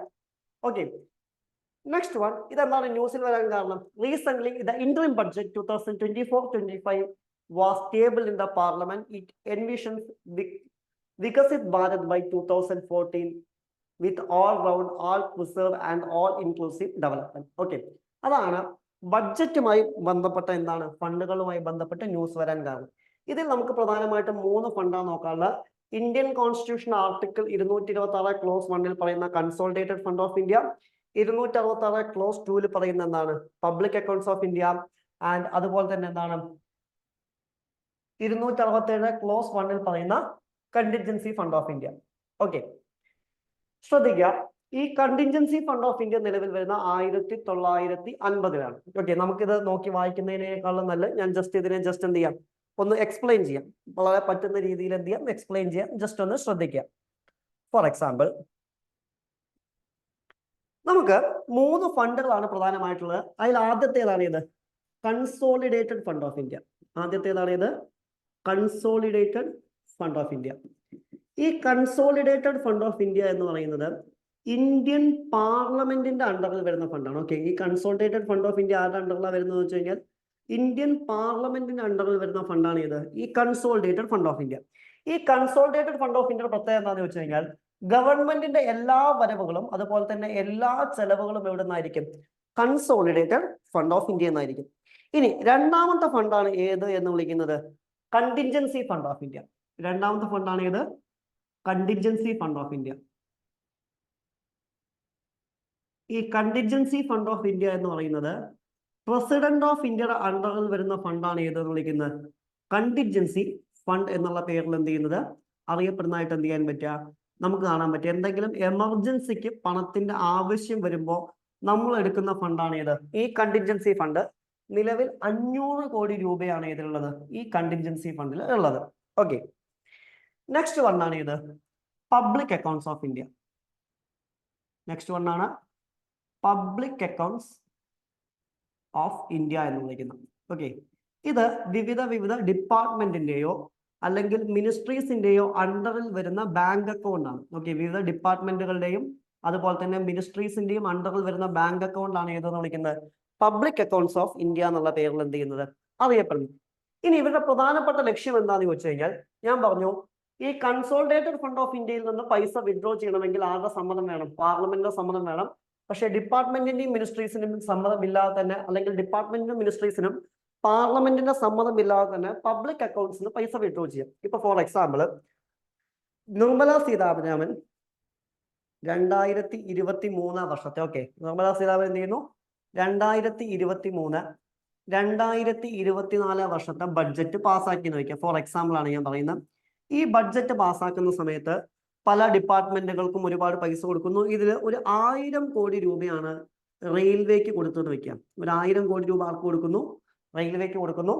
ഈ ബഡ്ജറ്റ് പാസ്സായി കഴിഞ്ഞാൽ ഈ പൈസ നേരെ എങ്ങോട്ട് കൊടുക്കും? റെയിൽവേയുടെ ബാങ്ക് അക്കൗണ്ടിലേക്ക് കൊടുക്കും. അത് വെച്ചിട്ട് എന്ത് ചെയ്യാം? റെയിൽവേക്ക് പ്രവർത്തനം നടത്താം. ആ സമയത്താണ് എന്ത് ചെയ്യുന്നത്? ഈ ബഡ്ജറ്റ് ഒക്കെ പാസ്സായി ബഡ്ജറ്റ് നിലവിൽ വന്ന സമയത്താണ് ഏതെങ്കിലും ഒരു സ്റ്റേറ്റിൽ നിന്ന് ഫ്ലഡ് വന്നു എന്ന് വയ്ക്കാം. ഏതെങ്കിലും ഒരു സ്റ്റേറ്റിൽ ഫ്ലഡ് വരുന്നു, അവരെന്ത് ചെയ്യുന്നു? പണം ആവശ്യപ്പെടുന്നു. നമുക്കറിയാം കൺസോളിഡേറ്റഡ് ഫണ്ട് ഓഫ് ഇന്ത്യ എന്ന് പിന്നെ പൈസ എടുക്കാൻ പറ്റില്ല, കാരണം ബഡ്ജറ്റ് പ്രകാരം മാത്രമേ ഇവിടെ നമുക്ക് പൈസ വിഡ്രോ ചെയ്യാൻ പറ്റൂ. അപ്പൊ നമ്മൾ എന്ത് ചെയ്യും? പ്രസിഡന്റ് ഓഫ് ഇന്ത്യയുടെ കയ്യിൽ നിന്ന് എന്ത് ചെയ്യും? ഒരു 100 കോടി വിഡ്രോ ചെയ്തിട്ട് എന്ത് ചെയ്യും? നമ്മൾ ഈ സംസ്ഥാനത്തിലേക്ക് എന്ത് ചെയ്യും? കൊടുക്കും. ഓക്കെ, ഇനി അതുപോലെ തന്നെ ഈ ഞാൻ പറഞ്ഞു 1000 കോടി രൂപയാണല്ലോ റെയിൽവേക്ക് കൊടുത്തത്. റെയിൽവേക്കും ഭാവിയിൽ എന്ത് ചെയ്യുന്നു? ഒരു 100 കോടി രൂപ ആവശ്യം വരുന്നു എക്സ്ട്രാ. ഈ 1000 കോടി കഴിഞ്ഞപ്പോൾ വീണ്ടും ഒരു 100 കോടി ആവശ്യം വരുന്നു എന്ന് വെക്കുക. അത് നമ്മൾ എവിടുന്ന് വിഡ്രോ ചെയ്യും? താൽക്കാലികമായിട്ട് ഈ പ്രസിഡന്റിന്റെ ഫണ്ടിൽ നിന്ന് വിഡ്രോ ചെയ്യും. അങ്ങനെ ടോട്ടൽ എന്ത് ചെയ്യുന്നു? 200 കോടി ആയിരിക്കും ഒരു വർഷം എന്ത് ചെയ്യുക? പ്രസിഡന്റിന്റെ ഫണ്ടിൽ നിന്ന് വിഡ്രോ ചെയ്യും. ഇനി അത് കഴിഞ്ഞ് അടുത്ത വർഷം, അതായത് 2024 2025 ബഡ്ജറ്റ് അവതരിപ്പിക്കുമ്പോൾ നിർമ്മല സീതാരാമൻ എന്ത് ചെയ്യും? റെയിൽവേക്ക് കുറച്ച് കൂടുതൽ മാറ്റിവെക്കും. ഇപ്പൊ ഉദാഹരണമായിട്ട് കഴിഞ്ഞ പ്രാവശ്യം 1000 കോടിയാണെങ്കിൽ ഇപ്രാവശ്യം ചിലപ്പോൾ 1500 കോടി മാറ്റിവെക്കും. എന്നിട്ട് ഈ 1500 കോടിയിൽ 1400 കോടി റെയിൽവേക്ക് കൊടുക്കും. ഓക്കെ, അതായത് അവരുടെ പബ്ലിക് അക്കൗണ്ട്സിലേക്ക് കൊടുക്കും. ബാക്കിയുള്ള 100 കോടി എന്ത് ചെയ്യും? പ്രസിഡന്റിന് തിരിച്ചു കൊടുക്കും. അതുപോലെ തന്നെ കഴിഞ്ഞ പ്രാവശ്യം കടം മേടിച്ച സംസ്ഥാനവും സ്റ്റേറ്റും എന്ത് ചെയ്യണം? ആ 100 കോടി എന്ത് ചെയ്യണം? തിരിച്ചു കൊടുക്കണം. ഓക്കെ, ഇതാണ് ഈ 3 ഫണ്ടുകളും തമ്മിലുള്ള എന്താണ് പ്രവർത്തനം എന്ന് വിളിക്കുന്നത്. ക്ലിയർ ആണോ? Any doubts? ഈ 3 ഫണ്ടുകളും ക്ലിയർ ആണോ? എന്തെങ്കിലും ഡൗട്ട്സ് ഉണ്ടോ? ക്ലിയർ. Okay, fine. ഓക്കെ, അപ്പൊ ഇതാണ് ന്യൂസിൽ വന്നിരിക്കുന്നത്. ഞാൻ ജസ്റ്റ് പറഞ്ഞു എന്നുള്ളൂ. ഈ കാര്യങ്ങൾ എന്ത് ചെയ്യുക? ഒന്ന് ആലോചിച്ച് വെക്കുക. ഓക്കെ, ഇത് ഞാൻ ഈ ഡീറ്റെയിൽഡ് എക്സ്പ്ലനേഷൻ വായിച്ച മനസ്സിലാവില്ല എന്നുള്ളതുകൊണ്ടാണ് പറഞ്ഞത്. ഓക്കെ ആണ്, ക്ലിയർ. Okay, fine. അപ്പൊ ഈ 3 ഫണ്ടുകളെ കുറിച്ച് എന്ത് ചെയ്യുക? ആലോചിച്ച് വെക്കുക. പലപ്പോഴും എന്താണ് എക്സാമിനേഷന് വരുന്നൊരു ക്വസ്റ്റ്യൻ ആണ് പലപ്പോഴും എക്കണോമിക്സിന്റെ സൈഡിൽ നിന്ന്. നെക്സ്റ്റ് വണ്ണാണ് നാഷണൽ ഇൻവെസ്റ്റിഗേഷൻ ഏജൻസി, NIA. അല്ലെ, നിങ്ങൾക്ക് CGL ക്രാക്ക് ചെയ്താൽ പോകുന്ന സ്ഥാപനങ്ങളിൽ ഒന്നാണ് ഏത്? NIA, national investigation agency. എന്താണ് ന്യൂസിൽ വരാനുള്ള കാരണം? Recently, the National Investigation Agency, NIA, has developed the National Terrorism Data Fusion and Analysis Center, NTDFAC, which makes the government collect and compile information on terrorists and their associate form of various sources. ഇതാണ് ഇത് ന്യൂസിൽ വരാനുള്ള ഒരു കാരണം. ഇനി നമുക്ക് ഇവിടെ നോക്കാനുള്ള ആരെ കുറിച്ചാണ് ഇത്തരം ഒരു ന്യൂസ് വരുമ്പോൾ നമ്മൾ നോക്കേണ്ട ആരെ കുറിച്ചാണ്? NIA കുറിച്ചാണ്, നാഷണൽ ഇൻവെസ്റ്റിഗേഷൻ ഏജൻസിയെ കുറിച്ചാണ്. ഇനി NIA എന്ന് പറയുന്നത് എന്താണ്? Is the central counter terrorism law enforcement agency of India. ഇന്ത്യയുടെ എന്താണ്? കൗണ്ടർ ടെററിസം ലോ എൻഫോഴ്സ്മെന്റ് ഏജൻസിയാണ് ഏതെന്ന് വിളിക്കുന്നത്? NIA എന്ന് വിളിക്കുന്നത്, അല്ലെ? നമ്മുടെ രാജ്യത്തിന്റെ സോവേണിറ്റി, പരമാധികാരം, സെക്യൂരിറ്റി, സുരക്ഷിതത്വം, ഇന്റഗ്രിറ്റി, അഖണ്ഡത തുടങ്ങിയവയ്ക്ക് എന്ത് ചെയ്യുക? നിലനിർത്തുക. അതുപോലെ തന്നെ ഫോറിൻ സ്റ്റേറ്റ്സുമായിട്ടുള്ള ഫ്രണ്ട്ലി റിലേഷൻസ്. ഇപ്പൊ ഉദാഹരണമായിട്ട് ഇന്ത്യയുടെ ഭാഗത്തുനിന്ന് ഏതെങ്കിലും ഒരു ഫോറിൻ സ്റ്റേറ്റിലേക്ക് ടെററിസ്റ്റുകളുടെ ഭാഗത്തുനിന്ന് വേണ്ടാത്ത രീതിയിൽ അറ്റാക്ക് ഉണ്ടായി കഴിഞ്ഞാൽ അതിനെതിരെ ആക്ഷൻസ് എടുക്കുക. അതുപോലെ തന്നെ against atomic and nuclear facilities, അതുപോലെ തന്നെ smuggling of arms, drugs, fake Indian currency, ഇതൊക്കെ എന്ത് ചെയ്യുക? പിടിക്കുക എന്നുള്ളതൊക്കെയാണ് ആരുടെ ജോലി എന്ന് വിളിക്കുന്നത്? NIA ജോലി. അതായത് the offenses under statutory laws enacted to implement international treaties, agreement, convention, resolution of the United Nations, its agencies and other international organizations. നമുക്കറിയാം പല ഇന്റർനാഷണൽ ഓർഗനൈസേഷൻസും അല്ലെങ്കിൽ UN പോലുള്ള സ്ഥാപനങ്ങളും ഇത്തരം ടെററിസത്തിനെതിരായിട്ട് നിയമങ്ങളൊക്കെ ഉണ്ടാക്കാറുണ്ട്, അല്ലെ? അത്തരം നിയമങ്ങളൊക്കെ ഇംപ്ലിമെന്റ് ചെയ്യുക എന്നുള്ളതാണ് ആരുടെ ജോലി എന്ന് വിളിക്കുന്നത്? നാഷണൽ ഇൻവെസ്റ്റിഗേഷൻ ഏജൻസിയുടെ ജോലി എന്ന് വിളിക്കുന്നത്. ഓക്കെ, 2008 നിലവിൽ വന്ന national investigation agency NIA act പ്രകാരമാണ് എന്ത് ചെയ്യുന്നത്? നിലവിൽ വരുന്നതായിട്ട് എന്ത് ചെയ്യാൻ പറ്റുക? നമുക്ക് കാണാൻ പറ്റും. ഞാൻ നേരത്തെ പറഞ്ഞ പോലെ ടെററിസം റിലേറ്റഡ് ക്രൈംസ് ഒക്കെയാണ് എന്ത് ചെയ്യുന്നത്? ഇവർ അന്വേഷിക്കുന്നതായിട്ട് എന്ത് ചെയ്യാൻ പറ്റുക? നമുക്ക് കാണാൻ പറ്റുക. അതും ആരുടെ സമ്മതത്തോടു കൂടിയാണ്? മിനിസ്ട്രി ഓഫ് ഹോം അഫയേഴ്സിന്റെ സമ്മതത്തോടു കൂടി. ആൻഡ് ഹെഡ് ക്വാർട്ടേഴ്സ് എവിടെയാണ്? ന്യൂഡൽഹി. ഓക്കെ, ഇതിന്റെ ഒറിജിനുള്ള കാരണം എന്താണെന്ന് ചോദിച്ചു കഴിഞ്ഞാൽ, in the wake up of 26/1 Mumbai terror attack in the November 2008 which shocked the entire world, then United Progressive Alliance government decided to establish the NIA. അതായത് 2008 26/11 എന്താണ് നമ്മുടെ മുംബൈയിൽ ഉണ്ടായിരുന്ന അറ്റാക്കിനെ തുടർന്ന് എന്താണ് പിന്നീട് വന്നെന്താണ് united progressive government, UPA government ആണ് എന്ത് ചെയ്യുന്നത്? ഇത്തരം ഒരു ആശയം എന്ത് ചെയ്യുന്നത്? അവതരിപ്പിക്കുന്നതായിട്ട് എന്ത് ചെയ്യാൻ പറ്റുക? നമുക്ക് കാണാൻ പറ്റുക എന്നുള്ളതാണ്. ക്ലിയർ? ഇനി ഇതിന്റെ ജൂറിസ്ഡിക്ഷൻ എന്താണെന്ന് ചോദിച്ചു കഴിഞ്ഞാൽ എന്താണ്? The law under which agency operate extend to all of India and also apply to Indian citizens outside the country. അതായത് ഇന്ത്യ മുഴുവനും, അതുപോലെ തന്നെ എന്താണ് ഇന്ത്യയിൽ പുറത്തുള്ള ഇന്ത്യൻ സിറ്റിസൺസിന്റെ കാര്യങ്ങളിലും ആർക്ക് അധികാരമുണ്ട്? NIAക്ക് അധികാരമുണ്ടാവും. Persons in the service of the government wherever they are posted, persons on shops and aircraft registered in India whichever they may be. അതായത് എന്താണ് ഗവൺമെന്റിന്റെ അണ്ടറിലുള്ള ആളുകള്, ഇന്ത്യൻ എയർക്രാഫ്റ്റുകൾ, ഇതിലൊക്കെ എന്തുണ്ട്? ഇവർക്ക് അവകാശമുണ്ട്. മീൻസ് അന്വേഷണ അധികാരമുണ്ട്. Persons who committed scheduled offences beyond the India against the Indian citizen or affecting the interest of India. അതായത് ഇന്ത്യൻ സിറ്റിസൺ ആണെങ്കിൽ അല്ലെങ്കിൽ ഇന്ത്യയുടെ താല്പര്യങ്ങൾക്കെതിരായിട്ട് ഏതെങ്കിലും കാര്യങ്ങളിൽ ഇവര് മീൻസ് നമ്മൾ ഷെഡ്യൂൾഡ് ഒഫൻസുകൾ ചെയ്യുകയാണെന്നുണ്ടെങ്കിൽ എന്ത് ചെയ്യാം? അതിനെതിരെ ആക്ഷൻ എടുക്കാൻ എന്ത് ചെയ്യാൻ പറ്റും? നമുക്ക് കാണാൻ പറ്റും. ഇനി എന്താണ് ഷെഡ്യൂൾഡ് ഒഫൻസ് എന്ന് ചോദിച്ചു കഴിഞ്ഞാൽ NIA കൃത്യമായിട്ടൊരു ലിസ്റ്റ് തന്നെ തരുന്നുണ്ട് എന്താണ് ഷെഡ്യൂൾ ഒഫൻസ് എന്നുള്ളതിന്. ഉദാഹരണമായിട്ട് explosive substance act, atomic energy act, unlawful activities prevention act UAPA, anti hijacking act, suppression of unlawful act against safety of civil aviation act, SAARC convention, suppression of terrorism act, suppression of unlawful act against. ഇത്തരം ഒരു list തന്നെ NIA തരുന്നുണ്ട്. ഈ list ഒന്നും മൊത്തം നമ്മൾ പഠിക്കേണ്ട. ഞാൻ എന്താണ് ഷെഡ്യൂൾഡ് ആക്ട് എന്ന് അല്ലെങ്കിൽ ഷെഡ്യൂൾഡ് ക്രൈംസ് എന്ന് പറയാൻ വേണ്ടിയിട്ട് ജസ്റ്റ് ഇത് കൊടുത്തുന്നേ ഉള്ളൂ. അപ്പൊ ഇതൊക്കെയാണ് ആകെ അണ്ടറിൽ വരുന്നത്. NIAയുടെ അന്വേഷണ പരിധിയിൽ വരുന്നതായിട്ട് എന്ത് ചെയ്യാൻ പറ്റുക? നമുക്ക് കാണാൻ പറ്റുക. Clear? Next one, exercise Vayu Shakti 24. ഇതൊരു മിലിറ്ററി എക്സൈസ് ആണ്. എന്നാണ് ന്യൂസിൽ വരാനുള്ള കാരണം? The Indian Air Force will be conducting exercise Vayu Shakti 24 on the 7th February 2024 at the Pokhran Air Ground Range near Jaisalmer. എന്താണ് രാജസ്ഥാനിലെ ജയ്സാൽമീറിലാണ് എന്ത് ചെയ്യുന്നത്? ഓപ്പറേഷൻ വായുശക്തി കണ്ടക്ട് ചെയ്തിരിക്കുന്നതായിട്ട് എന്ത് ചെയ്യാൻ പറ്റുക? നമുക്ക് കാണാൻ പറ്റാം. നമ്മൾ പല കറണ്ട് അഫയേഴ്സിലും ഇത്തരമുള്ള ഓപ്പറേഷൻസിനെ കുറിച്ച് പറയാറുണ്ട്. മിലിറ്ററി ഓപ്പറേഷൻസിലൊക്കെ നമ്മൾ എപ്പോഴും എന്ത് ചെയ്യുക? അപ്ഡേറ്റഡ് ആയിരിക്കുക. ഇനി the Indian Air Force will be conducting the exercise Vayu Shakti 24 on 17th February 2024 at the Pokhran Air Ground Ranges of near Jaisalmer. ജയ്സാൽമീറിലാണ് എന്ത് ചെയ്യുന്നത്? ഇത്തരം ഒരു ഓപ്പറേഷൻ കണ്ടക്ട് ചെയ്യുന്നതായിട്ട് എന്ത് ചെയ്യാൻ പറ്റുക? നമുക്ക് കാണാൻ പറ്റും. ഓക്കെ, ഇത് ആരൊക്കെയായിട്ട് കമ്പയർ ചെയ്തിട്ടാണ്? Compare display of Indian Air Force's offensive defensive progress seamlessly operating both day and night.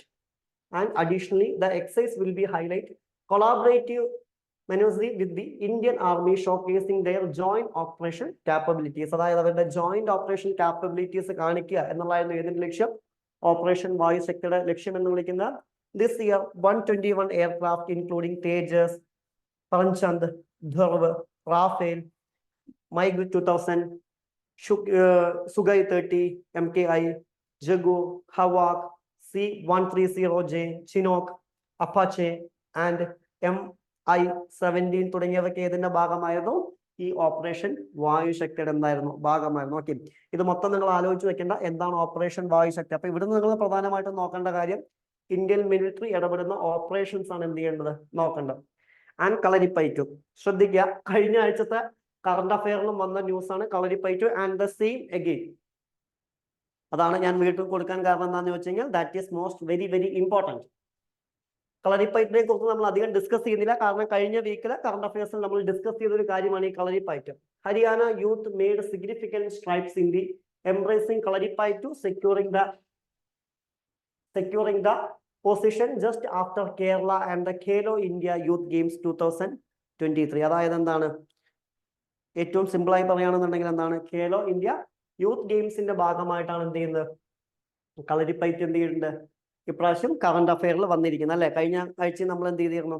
ഇതിനെക്കുറിച്ച് ഡിസ്കസ് ചെയ്തിരുന്നു. അതുകൊണ്ട് ഇതിലേക്ക് കൂടുതലായിട്ട് എന്ത് ചെയ്യുന്നില്ല, പോകുന്നില്ല. ജസ്റ്റ് നമ്മൾ നോക്കി വെക്കുന്നു. കളരിപ്പയറ്റ് എന്ന് പറയുന്നത് എന്താണ്? ബാറ്റിൽ ഗ്രൗണ്ട് എന്നാണ് അതിന്റെ അർത്ഥം, അല്ലെങ്കിൽ എന്താണ്? ജിംനാസിയം എന്നുള്ളതാണ് അർത്ഥം. ദാറ്റ് മീൻസ് കളരി. അതുപോലെ തന്നെ എന്താണ്? Method of art. പയറ്റ് എന്ന വാക്കിന്റെ അർത്ഥം എന്താണ്? മെത്തേഡ് ഓർ ആർട്ട് എന്നുള്ളതാണ്. ഓക്കെ, അതുപോലെ തന്നെ ഇത് കേരളത്തിലാണ് ഒറിജിനേറ്റ് ചെയ്യുന്നതായിട്ട് കാണാൻ പറ്റുക. 3rd century BC to 2nd century AD ഇതിന്റെ പ്രാക്ടീസുകൾ ഉണ്ടായിരുന്നതായിട്ട് പറയുന്ന. നിലവിൽ തമിഴ്നാട്ടിലും എന്ത് ചെയ്യുന്നത്? ഇതിന്റെ പ്രാക്ടീസ് കാണപ്പെടുന്നുണ്ട്. ഏകദേശം 3000 വർഷത്തെ ഹിസ്റ്ററി ആർക്കുണ്ട്? കളരിപ്പയറ്റിൽ ഉണ്ട് എന്നാണ് എന്ത് ചെയ്യുന്നത്? പറയുന്നു. ഓക്കെ, കൂടുതൽ ഡീറ്റെയിൽസിലേക്ക് നമ്മൾ പോകുന്നില്ല. കഴിഞ്ഞ വീക്കിൽ ഡിസ്കസ് ചെയ്താണ്ട് എന്ത് ചെയ്യുന്നു? ആ ടോപ്പിക് നമ്മൾ എന്ത് ചെയ്യുന്നുണ്ട്? കംപ്ലീറ്റ്ലി ഡിസ്കസ് ചെയ്യുന്നില്ല. ക്ലിയർ? പക്ഷെ വളരെ ഇമ്പോർട്ടന്റ് ആയതുകൊണ്ട് കറണ്ട് അഫെയറിൽ വന്നുകൊണ്ടാണ് ഈ ആഴ്ച നമ്മൾ എന്ത് ചെയ്യുന്നത്? വീണ്ടും അത് കറണ്ട് അഫെയറിൽ കൊടുത്ത. Next one, Nitish device. The Bihar State Disaster Management Authority has launched a novel initiative technology intervention for safety of human lives, Nitish device. അതായത് എന്താണ്? നമ്മുടെ മനുഷ്യന്മാരുടെ ഹ്യൂമൻ ലീവ്സിന്റെ സേഫ്റ്റി ഉറപ്പാക്കുന്നതിന് വേണ്ടി Bihar state disaster management authority launch ചെയ്താണ് ഇത് ഈ നിതീഷ് ഡിവൈസ് എന്ന് പറയുന്നത്. അതിന്റെ ഭാഗമായിട്ടാണ് എന്ത് ചെയ്യുന്നത്? ഇത് ന്യൂസിൽ വന്നിരിക്കുന്നത്. ഉദാഹരണമായിട്ട് floods, heat waves, cold waves ഒക്കെ വരുമ്പോൾ മുൻകൂട്ടി എന്ത് ചെയ്യുക? ഇൻഫോർമേഷൻ തരിക എന്നുള്ളതാണ് ഇതിന്റെ ദൗത്യം, ഈ ഒരു നിതീഷ് ഡിവൈസിന്റെ ദൗത്യം. അതായത് എന്താണ്? The initiative was triggering by requiring death among the farmers due to lightning, flash flood, emphasising the device role in saving lives. അതായത് എന്താണ്? ഈ ലൈറ്റനിങ് അല്ലെങ്കിൽ ഫ്ലാഷ് ഫ്ലഡ്സ് ഒക്കെ ഉണ്ടാകുമ്പോൾ എന്ത് ചെയ്യുന്നുണ്ട്? ഒരുപാട് ഫാർമേഴ്സിന്റെ ജീവിതം എന്ത് ചെയ്യുന്നുണ്ട്? നഷ്ടമാവുന്നുണ്ട് അല്ലെ. അത് കുറയ്ക്കുക എന്നുള്ളതാണ് ഇതിന്റെ ലക്ഷ്യം എന്ന് വിളിക്കുന്ന. Indian institute of technology IIT പാറ്റ്നയുമായിട്ട് എന്താണ്? കൊളാബറേറ്റ് ചെയ്തിട്ടാണ് ഇത്തരം ഒരു ഡിവൈസ് എന്ത് ചെയ്യുന്നത്? നിലവിൽ വരുന്നത്. അതുപോലെ തന്നെ ഈ ഡിവൈസ് എന്താണ്? ബീഹാർ മെട്രോളജിക്കൽ സർവീസസ് സെന്ററുമായിട്ട് എന്താണ്? കണക്റ്റഡ് ആണ്, റിയൽ ടൈം അപ്ഡേറ്റിന് വേണ്ടിയിട്ട്. അതുപോലെ തന്നെ നിതീഷ് ഡിവൈസിന്റെ പ്രത്യേകത എന്താണെന്ന് വെച്ച് കഴിഞ്ഞാൽ will sound and alert to users half an hour before the lightning or flooding. അതായത് ലൈറ്റനിങ്ങിന്റെയോ അല്ലെങ്കിൽ ഫ്ലഡിങ്ങിന്റെയോ ഹാഫ് ആൻ അവർ മുമ്പായിട്ട് എന്ത് ചെയ്യും? ഇതെന്ത് ചെയ്യും? അലേർട്ട് കൊടുക്കും എന്നുള്ളതാണ് ഇതിന്റെ പ്രത്യേകത. And the pandemic will get charged from body heat. The device will sound and alert 3 ways. അതായത് എന്താണ്? 3 രീതികളിലാണ് ഇത് എന്ത് ചെയ്യുക? അലേർട്ട് ചെയ്യുന്നത്.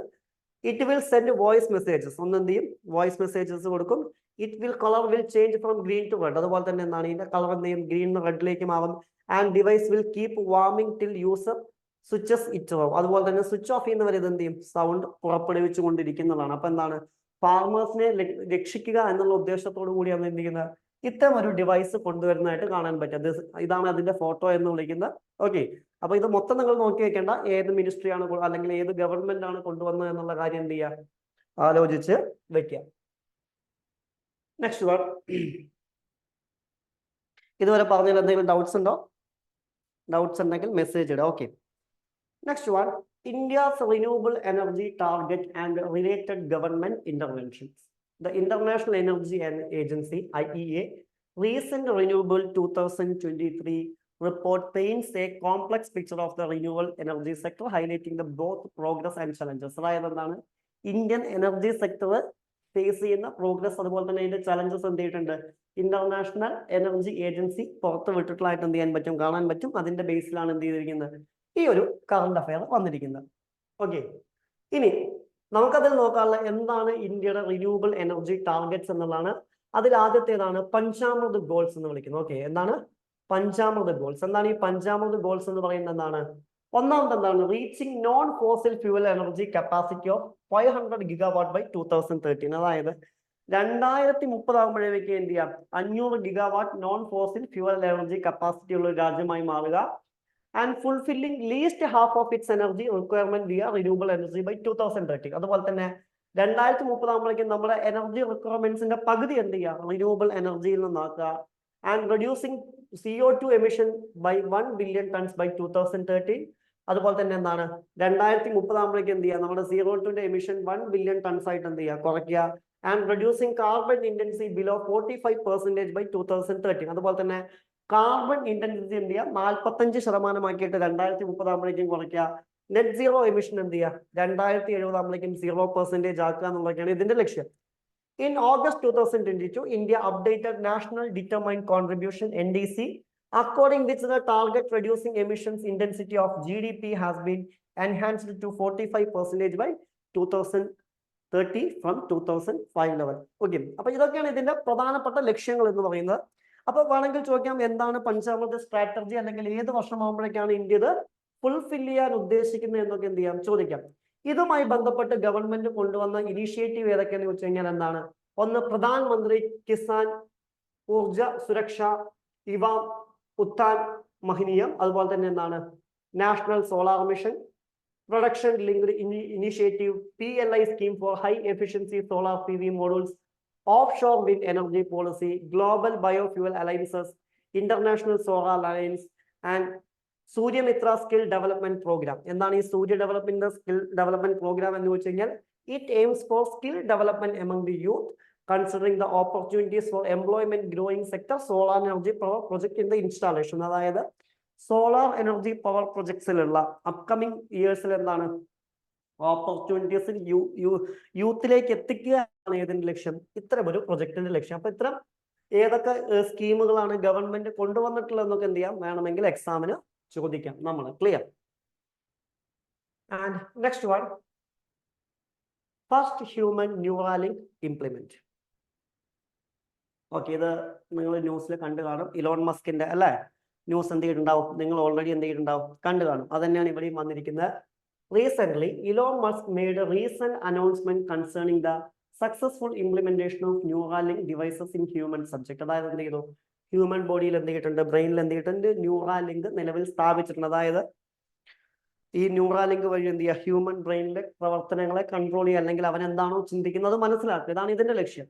The device is roughly the size of large coin, specifically designed for implementation in the skillful brain computer interface. അല്ലെ, അതായത് എന്ത് ചെയ്യുക മനുഷ്യന്റെ ബ്രെയിൻ എന്ത് ചെയ്യുക കമ്പ്യൂട്ടർ ഇന്റർഫേസുമായി കണ്ടക്ട് ചെയ്യുക എന്നുള്ളതാണ്.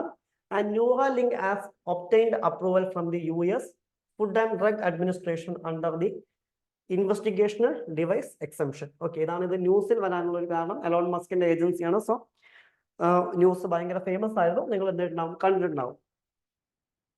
Next one, Bharat Ratna to LK Advani. എന്താണ് LK അദ്വാനിക്ക് എന്ത് ചെയ്തിട്ടുണ്ട്, ഭാരത് രത്ന എന്ത് ചെയ്തിട്ടുണ്ട്, കിട്ടിയിട്ടുണ്ട് എന്നുള്ളതാണ്. ഓക്കെ, അപ്പോൾ ഇവിടെ നമ്മൾ നോക്കേണ്ട ആരെ കുറിച്ചാണ്, LK അദ്വാനിയെ കുറിച്ചാണ് നമ്മൾ നോക്കേണ്ടത്, അല്ലെങ്കിൽ അദ്ദേഹത്തിന്റെ പ്രൊഫൈലാണ് നോക്കേണ്ടത്.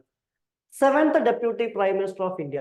ഇന്ത്യയുടെ എന്താണ് 7ാമത്തെ ഡെപ്യൂട്ടി പ്രൈം മിനിസ്റ്റർ ആയിരുന്നു 2002 മുതൽ 2004 വരെ. അതുപോലെ തന്നെ എന്താണ് അദ്ദേഹം ഹോം മിനിസ്റ്റർ ആയിട്ടും അതുപോലെ തന്നെ ഇൻഫോർമേഷൻ ആൻഡ് ബ്രോഡ്കാസ്റ്റിംഗ് മിനിസ്റ്റർ ആയിട്ടും എന്ത് ചെയ്തിട്ടുണ്ട്, വർക്ക് ചെയ്തിട്ടുണ്ട്. അതുപോലെ തന്നെ കറാച്ചി, അതായത് നിലവിലെ പാകിസ്ഥാനില് 1927 നവംബർ 8 അദ്ദേഹം ജനിക്കുന്നത്. അതുപോലെ തന്നെ എന്ത് ചെയ്യുന്നുണ്ട്, രാഷ്ട്രീയ സ്വയം സേവക സംഘത്തിൽ എന്ത് ചെയ്യുന്നു 1942 എന്ത് ചെയ്യുന്നു ജോയിൻ ചെയ്യുകയും പിന്നീട് ഡൽഹിയിലേക്ക് എന്ത് ചെയ്യുന്നുണ്ട് സ്ഥലം മാറുകയും ചെയ്യുന്നുണ്ട് ഇന്ത്യൻ പാർട്ടീഷന് ശേഷം. അതുപോലെ തന്നെ 1954 എന്ത് ചെയ്തു, the Bharat Ratna is conferred in the reorganisation of exemption services performance of the highest order without the distinction of race, occupation, position of sex. 1954 നമ്മൾ എന്ത് കൊണ്ടുവരുന്ന ഭാരത് രത്ന കൊണ്ടുവരുന്നതായിട്ട് എന്ത് ചെയ്യാൻ പറ്റുക, നമുക്ക് കാണാൻ പറ്റുക. ഹയസ്റ്റ് സിവിലിയൻ അവാർഡാണ് ഏതെന്ന് വിളിക്കുന്നത്, ഭാരത് രത്ന എന്നുള്ള പേരിൽ എന്ത് ചെയ്യുന്ന അറിയപ്പെടുന്നത്. Clear? Next one India energy week 2024. 2024 India energy week ആണ്. എന്താണ്? The Prime Minister of India inaugurated the Indian Energy Week IEW 2024 in Goa, and the Oil and Natural Gas Corporation Limited Sea Survival Center, and also participated in the Vikasit Bharat Vikasit Goa 2047 program. അതായത് എന്ത് ചെയ്തിട്ടുണ്ട്? നരേന്ദ്രമോദി എന്ത് ചെയ്തിട്ടുണ്ട്? ഗോവയിൽ വെച്ചിട്ട് എന്തിന് തുടക്കം കുറിച്ചു? 2024 ഇന്ത്യൻ എനർജി വീക്കിന് എന്ത് ചെയ്തിട്ടുണ്ട്? തുടക്കം കുറിച്ചിട്ടുണ്ട്. ഇതാണ് ന്യൂസ് വരാനുള്ള കാരണം. ഇനി 2024 ഇന്ത്യൻ എനർജി വീക്ക് എന്ന് മുതൽ എന്ന് വരെ എന്ന് ചോദിച്ചു കഴിഞ്ഞാൽ എന്താണ്? Being held from 6th to 9th February in Goa. ഏകദേശം 6-ാം തീയതി മുതൽ 9-ാം തീയതി വരെ ഫെബ്രുവരി ഗോവയിലാണ് എന്ത് ചെയ്യുന്നത്? ഹോസ്റ്റ് ചെയ്യുന്നതായിട്ട് കാണാൻ പറ്റുക. It is India's largest and only all encompassing energy exhibition and conference, bringing together the entire energy value chain and will catalyze India's energy transition goals. അതായത് എന്താണ്? ഗോവയിലാണ് ഇത് ഹോസ്റ്റ് ചെയ്യുന്നത്. അതുപോലെ തന്നെ ഇന്ത്യയിലെ തന്നെ ലാർജസ്റ്റ് എന്താണ് എനർജി എക്സിബിഷൻ ആയിട്ടാണ് എന്ത് ചെയ്യുന്നത്? ഇതിനെ കൺസിഡർ ചെയ്യുന്നതായിട്ട് എന്ത് ചെയ്യാൻ പറ്റുക? നമുക്ക് കാണാൻ പറ്റും. നമ്മൾ പ്രധാനമായിട്ടും ഇവിടെ ഓർത്ത് വയ്ക്കേണ്ടതാണ് ഈ ഡേറ്റ് ആണ്. ഓക്കെ, ഭാഗമൊന്നും ഇതിൽ കാര്യമായിട്ട് ഓർത്ത് വയ്ക്കല്ല, അല്ലെങ്കിൽ ഇതിനെ പ്രത്യേകിച്ച് എന്തില്ല, തീം ഒന്നും ഇല്ല. അതുകൊണ്ട് തീം നമ്മൾ പഠിക്കേണ്ട ആവശ്യമില്ല, തീം ഇല്ല already. Okay, next one Mera Gaon Meri Dharohar program. എന്താണ്? The government of India has decide to make and document all villages under the Mera God, Mera Dharohar MGMD program. എന്താണ് ഈ MGMD program എന്ന് പറയുന്നത്? The program seeks to contain comprehensive information detailing the life, history and ethos of Indian villages and make available to virtual and real-time visitors. The Ministry of Culture also implementing a scheme of financial assistance for the promotion of art and culture, consisting of 8 components through which cultural organizations are given financial assistance for the promotion of art and culture. അതായത് എന്താണ്?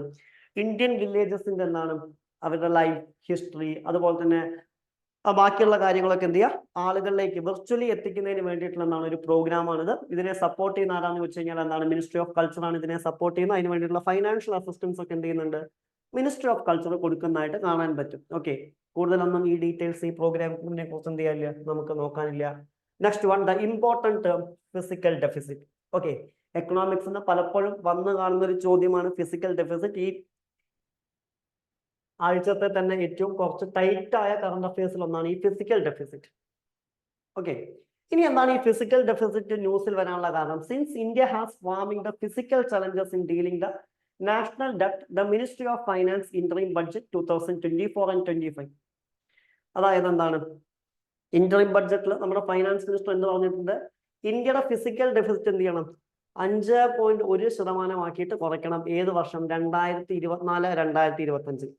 എന്താണ് ഈ physical deficit എന്ന് ചോദിച്ചു കഴിഞ്ഞാൽ, ഗവൺമെന്റിന്റെ വരവും ചെലവും തമ്മിലുള്ള വ്യത്യാസത്തെ നമ്മൾ വിളിക്കുന്ന പേരാണ് ഇത് ഫിസിക്കൽ ഡെഫിസിറ്റ്. ഗവൺമെന്റ് വരവും ചെലവും തമ്മിലുള്ള വ്യത്യാസത്തെ നമ്മൾ വിളിക്കുന്ന പേരാണ് ഫിസിക്കൽ ഡെഫിസിറ്റ്. ഫോർ എക്സാമ്പിൾ, ഗവൺമെന്റിന്റെ വരവ് 100 കോടിയും ചെലവ് 200 കോടിയുമാണെന്ന് വെക്കാം. ഓക്കെ, ഗവൺമെന്റിന്റെ വരവ് എന്താണ്? 100 കോടി. ചെലവ് എത്രയാണ്? 200 കോടി. അപ്പൊ വരവിനേക്കാൾ കൂടുതൽ എന്ത് വന്നു? ചെലവ് വന്നു. അവിടെ 100 കോടി ഗവൺമെന്റിന്റെ നഷ്ടമാണ്. ഇതിനെ നമ്മൾ വിളിക്കുന്ന പേരാണ് ഇത് ഫിസിക്കൽ ഡെഫിസിറ്റ് എന്നുള്ള പേരിൽ എന്ത് ചെയ്യുന്നത്? വിളിക്കുന്നതായിട്ട് എന്ത് ചെയ്യാൻ പറ്റുക? നമുക്ക് കാണാൻ സാധിക്കുക. ക്ലിയർ? എന്താണ് ഫിസിക്കൽ ഡെഫിസിറ്റ് എന്നുള്ളത് ക്ലിയർ ആണോ? ആ ടേം ക്ലിയർ ആണോ? എന്താണ് ഫിസിക്കൽ ഡെഫിസിറ്റ് എന്നുള്ളത്? Any doubts?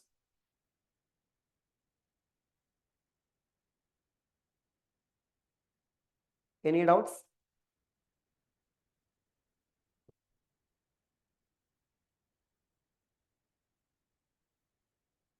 ഓക്കെ, ഡൗട്ട്സ് ഇല്ലാന്ന് ഞാൻ വിചാരിക്കുന്നു. ഫിസിക്കൽ ഡെഫിസിറ്റ് എന്ന് വെച്ച് കഴിഞ്ഞാൽ ഗവൺമെന്റ് വരവും ചിലവും തമ്മിലുള്ള വ്യത്യാസത്തെയാണ് നമ്മൾ വിളിക്കുന്നത് ഫിസിക്കൽ ഡെഫിസിറ്റ്.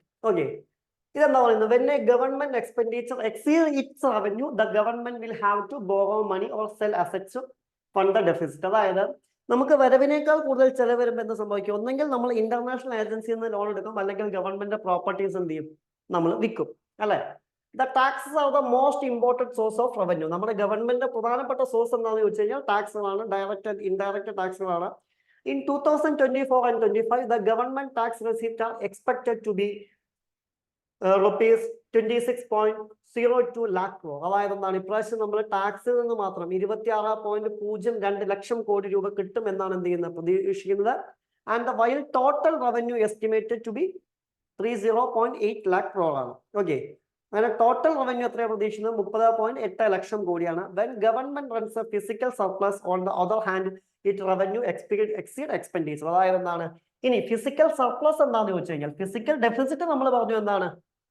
വരവിനേക്കാൾ കൂടുതൽ ചെലവുണ്ടാവുന്ന അവസ്ഥയാണെന്നുണ്ടെങ്കിൽ ഫിസിക്കൽ സർപ്ലസ് എന്ന് പറഞ്ഞു കഴിഞ്ഞാൽ എന്താണ്? ചെലവിനേക്കാൾ കൂടുതൽ വരവ്, റവന്യൂ ഉണ്ടാവുന്ന അവസ്ഥയാണ്. പക്ഷെ അൺഫോർച്ചുനേറ്റ്ലി ഒരു രാജ്യത്തും എന്ത് ചെയ്യാറുണ്ടാവില്ല, അതുണ്ടാവാറില്ല.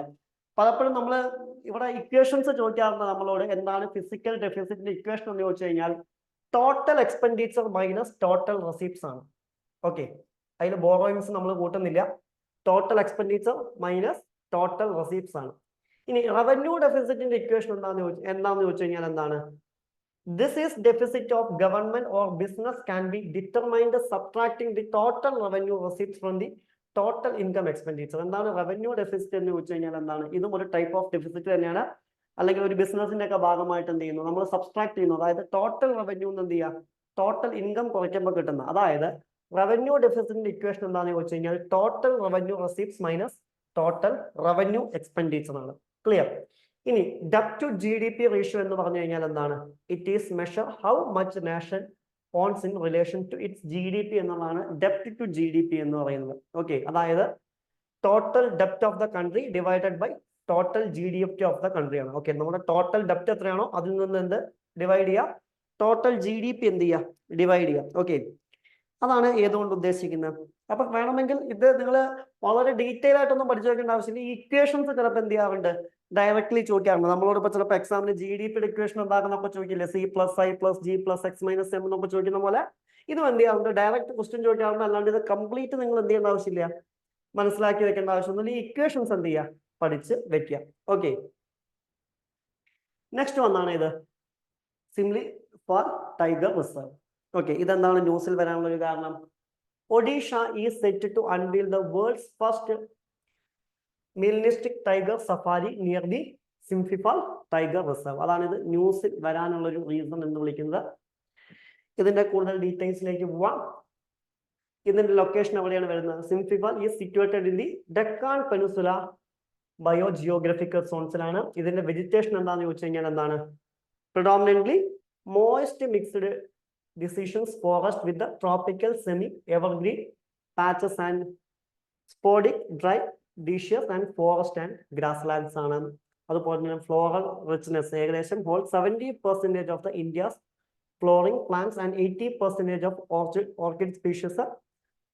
ഫിനൽ ഡൈവേഴ്സിറ്റി എത്രയാണ്? Home to 55 mammal species, 361 bird species, അതുപോലെ തന്നെ 62 റെപ്റ്റൈൽ സ്പീഷീസ്, 21 ആംഫിയൻ സ്പീഷീസ് ഒക്കെ എന്ത് ചെയ്യാൻ പറ്റും, നമുക്ക് കാണാൻ പറ്റും. ഇതിൽ മേജർ സ്പീഷീസ് ഏതൊക്കെയാന്ന് ചോദിച്ചു കഴിഞ്ഞാൽ എന്താണ്?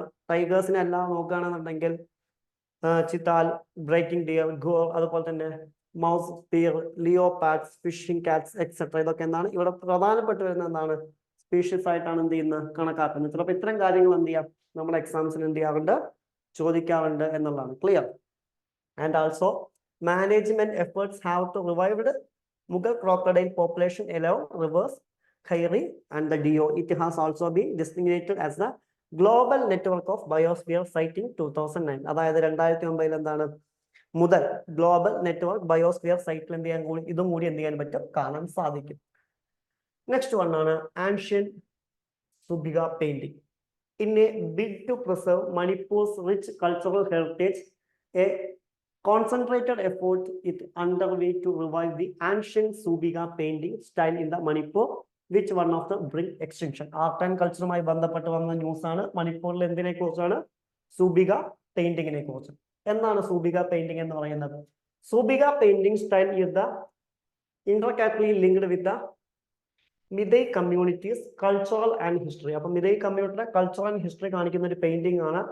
Through its 6 serving manuscript, Subiga, Subika Achoba, Subiga Leishuba, Subiga Chodit, and Subiga Chidal, and the Tengarkar Subiga.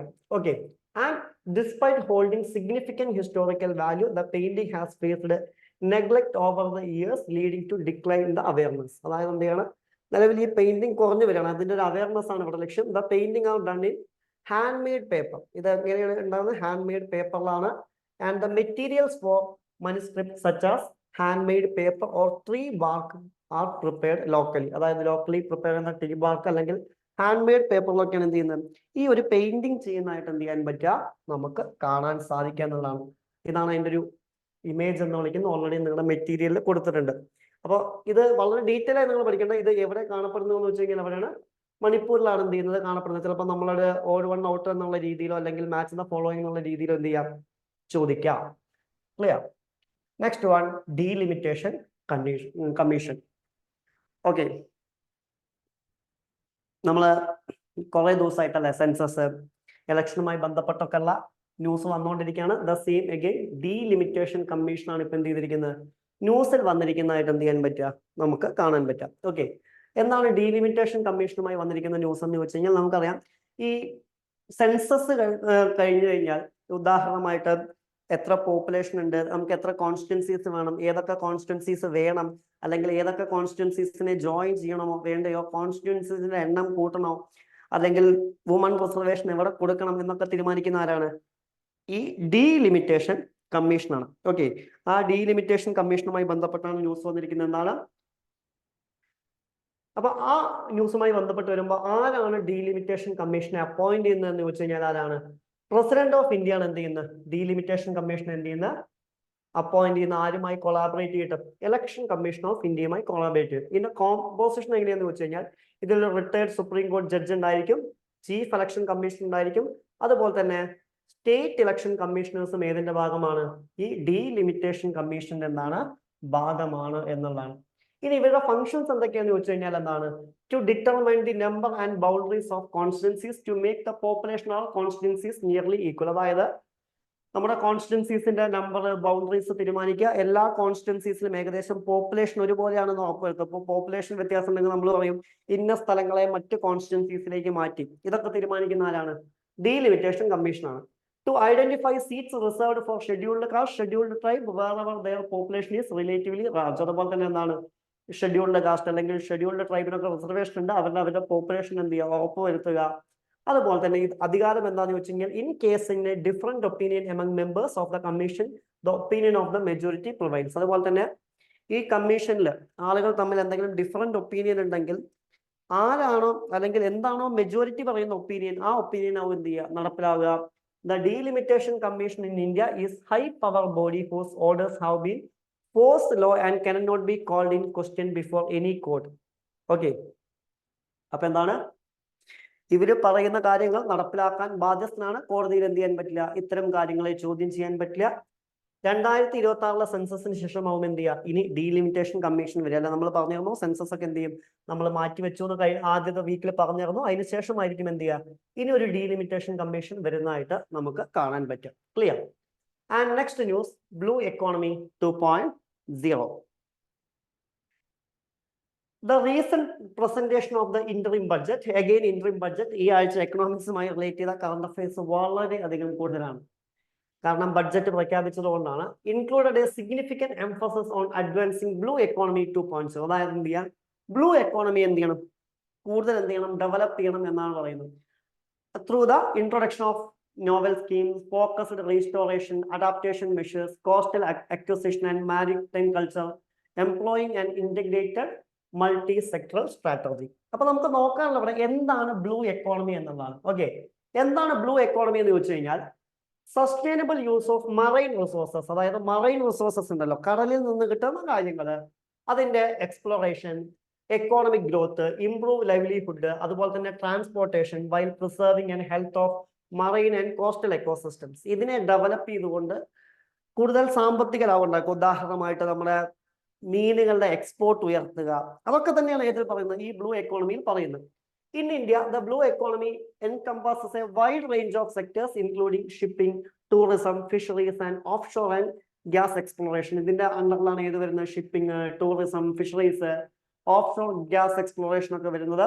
നമ്മുടെ UN ഇതിന്റെ സസ്റ്റൈനബിൾ ഡെവലപ്മെന്റ് ഗോൾസിലെ 14ാമത്തെ ഗോളാണ് ഏത് എന്ന് വിളിക്കുന്നത്, നമ്മൾ ഇതിലൂടെ നിറവേറ്റും. നമ്മൾ കഴിഞ്ഞ ആഴ്ച നോക്കിയിരുന്നു എന്താണ് UN സസ്റ്റൈനബിൾ ഡെവലപ്മെന്റ് ഗോൾസ് എന്ന്. ഓക്കെ, ഇതാണ് ബ്ലൂ എക്കോണമി. അതായത് എന്താണ്, uses smart shipping to lessen the impact on the environment. അതായത് എന്ത് ചെയ്യുക, സ്മാർട്ട് ഷിപ്പിംഗ് മെത്തേഡുകൾ എന്ത് ചെയ്യുക, കൊണ്ടുവരിക.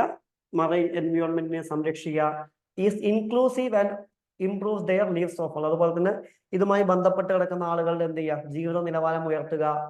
അതുപോലെ തന്നെ ഇവിടുന്ന് റിന്യൂവബിൾ എനർജി എന്ത് ചെയ്യുക, ഉണ്ടാക്കുക. അതുപോലെ തന്നെ സസ്റ്റൈനബിൾ ഫിഷറീസ് കൊണ്ടുവരിക. അതുപോലെ തന്നെ ഇല്ലീഗൽ ഫിഷിങ്ങിനെതിരെ ആക്ഷൻസ് എടുക്കുക. അതുപോലെ തന്നെ എന്താണ്, ഓഷ്യൻ പൊല്യൂഷൻസ് എന്ത് ചെയ്യുക, കുറയ്ക്കുക.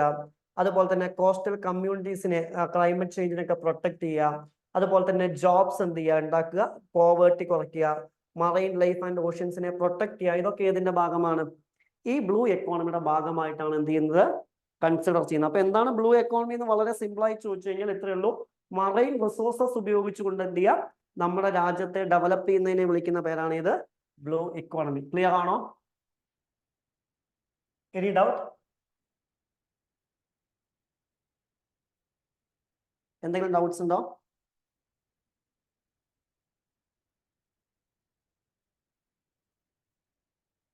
Anyone? Okay, next one, Maa Kamakhya Divya Pariyojana.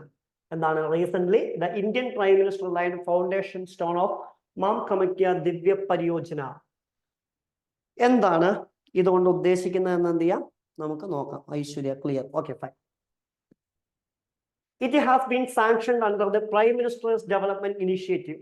അതായത് പ്രൈം മിനിസ്റ്റേഴ്സ് ഡെവലപ്മെന്റ് ഇനീഷ്യേറ്റീവിന്റെ ഭാഗമായി നോർത്ത് ഈസ്റ്റേൺ റീജിയനിൽ PM ഡിവൈൻ സ്കീമിന്റെ ഭാഗമായിട്ടാണ് ഇത് വരുന്നത്. ഇതെന്താണ്, Nilachal hills in Guwahati, Assam. Kamakhya temple is the significant pilgrimage centre. അതായത് പ്രധാനപ്പെട്ട പിൽഗ്രിമേജ് സെന്ററിലേക്കുള്ള ഒരു പ്രോഗ്രാം ആണിത്. എന്താണ്, the temple is dedicated to different forms of mother Shakti, namely Sundari, Tripura, Tara, Bhuvaneshwari, Bagalamukhi and Chhinnamasta. അതായത് ഇവിടേക്കുള്ള ഹോളി കോറിഡോറിന്റെ ഭാഗമായിട്ടാണ് എന്ത് ചെയ്യുന്നത്, ഇത്തരം ഒരു പ്രോഗ്രാം എന്ത് ചെയ്യുന്നത്, ഗവൺമെന്റ് കൊണ്ടുവന്നിരിക്കുന്നതായിട്ട് എന്ത് ചെയ്യാൻ പറ്റുക, നമുക്ക് കാണാൻ പറ്റുക. അതുപോലെ തന്നെ Ambubachi Mela is the one of the major festival of this temple. The festival held every year commemorate the yearly menstruation goddess of Kamakhya. Okay, കാമാഖ്യയുടെ പേരിൽ ഇയർലി എന്ത് ചെയ്യുന്നുണ്ട്, ഇത്തരം ഒരു പ്രോഗ്രാം നടക്കുന്നുണ്ട്. അപ്പോൾ അവിടേക്കുള്ള ഒരു ഹോളി കോറിഡോർ ആയിട്ടാണ് എന്ത് ചെയ്യുന്നത്, ഇത്തരം ഒരു സ്കീം കൊണ്ടുവരുന്നതായിട്ട് എന്ത് ചെയ്യാൻ പറ്റുക, നമുക്ക് കാണാൻ പറ്റുക. ഓക്കെ, അവിടെ ഈ സ്കീമിന്റെ പേരാണ് എന്ത് ചെയ്യുന്നത്, നമ്മൾ ഓർത്ത് വെക്കേണ്ടത്. അതായത് നമുക്ക് പല പല ഇതുണ്ട്. ഉദാഹരണമായിട്ട് കർദാർപൂർ കോറിഡോർ നിങ്ങൾ കേട്ടിട്ടുണ്ടോ? എനിവൺ? കർദാർപൂർ കോറിഡോർ എന്ന് കേട്ടിട്ടുണ്ടോ? കർദാർപൂർ കോറിഡോർ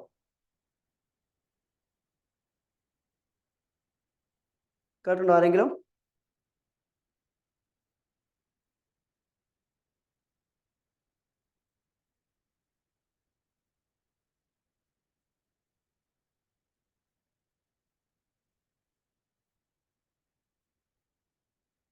ഓക്കെ, നോ.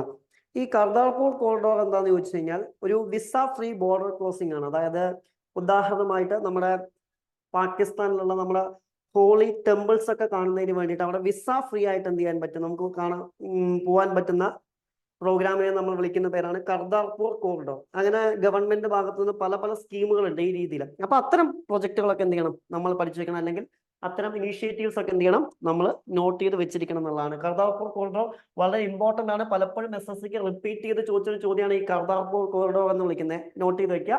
അതുകൊണ്ട് ഇത് വന്നപ്പോൾ ഞാനത് പറഞ്ഞു തരുന്നു.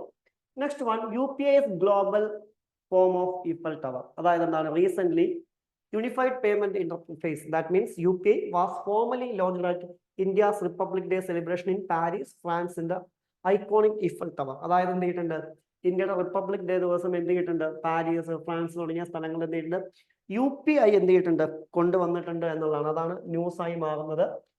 ഓക്കെ, ഇനി ഇത് ആരാണ് ഡെവലപ്പ് ചെയ്യുന്നതെന്ന് ചോദിച്ചു കഴിഞ്ഞാൽ national payment corporation of India, NPCI ആണ് 2016 UPI എന്നുള്ളൊരു ഇൻസ്റ്റന്റ് പേയ്മെന്റ് സിസ്റ്റം എന്ത് ചെയ്യുന്നത് നമുക്ക് കൊണ്ടുവന്നല്ല. നമ്മളിപ്പോൾ ഗൂഗിൾ പേയിലൊക്കെ ഉപയോഗിക്കുന്ന സെയിം ടെക്നോളജി വളരെ പെട്ടെന്ന് തന്നെ ബാങ്കിൽ നിന്ന് എന്ത് ചെയ്യും, പൈസ ഫണ്ടുകൾ എന്ത് ചെയ്യാം, ട്രാൻസ്ഫർ ചെയ്യാം, മെർച്ചൻസിന് പേയ്മെന്റ് നടത്താം. ഇതാണ് UPI.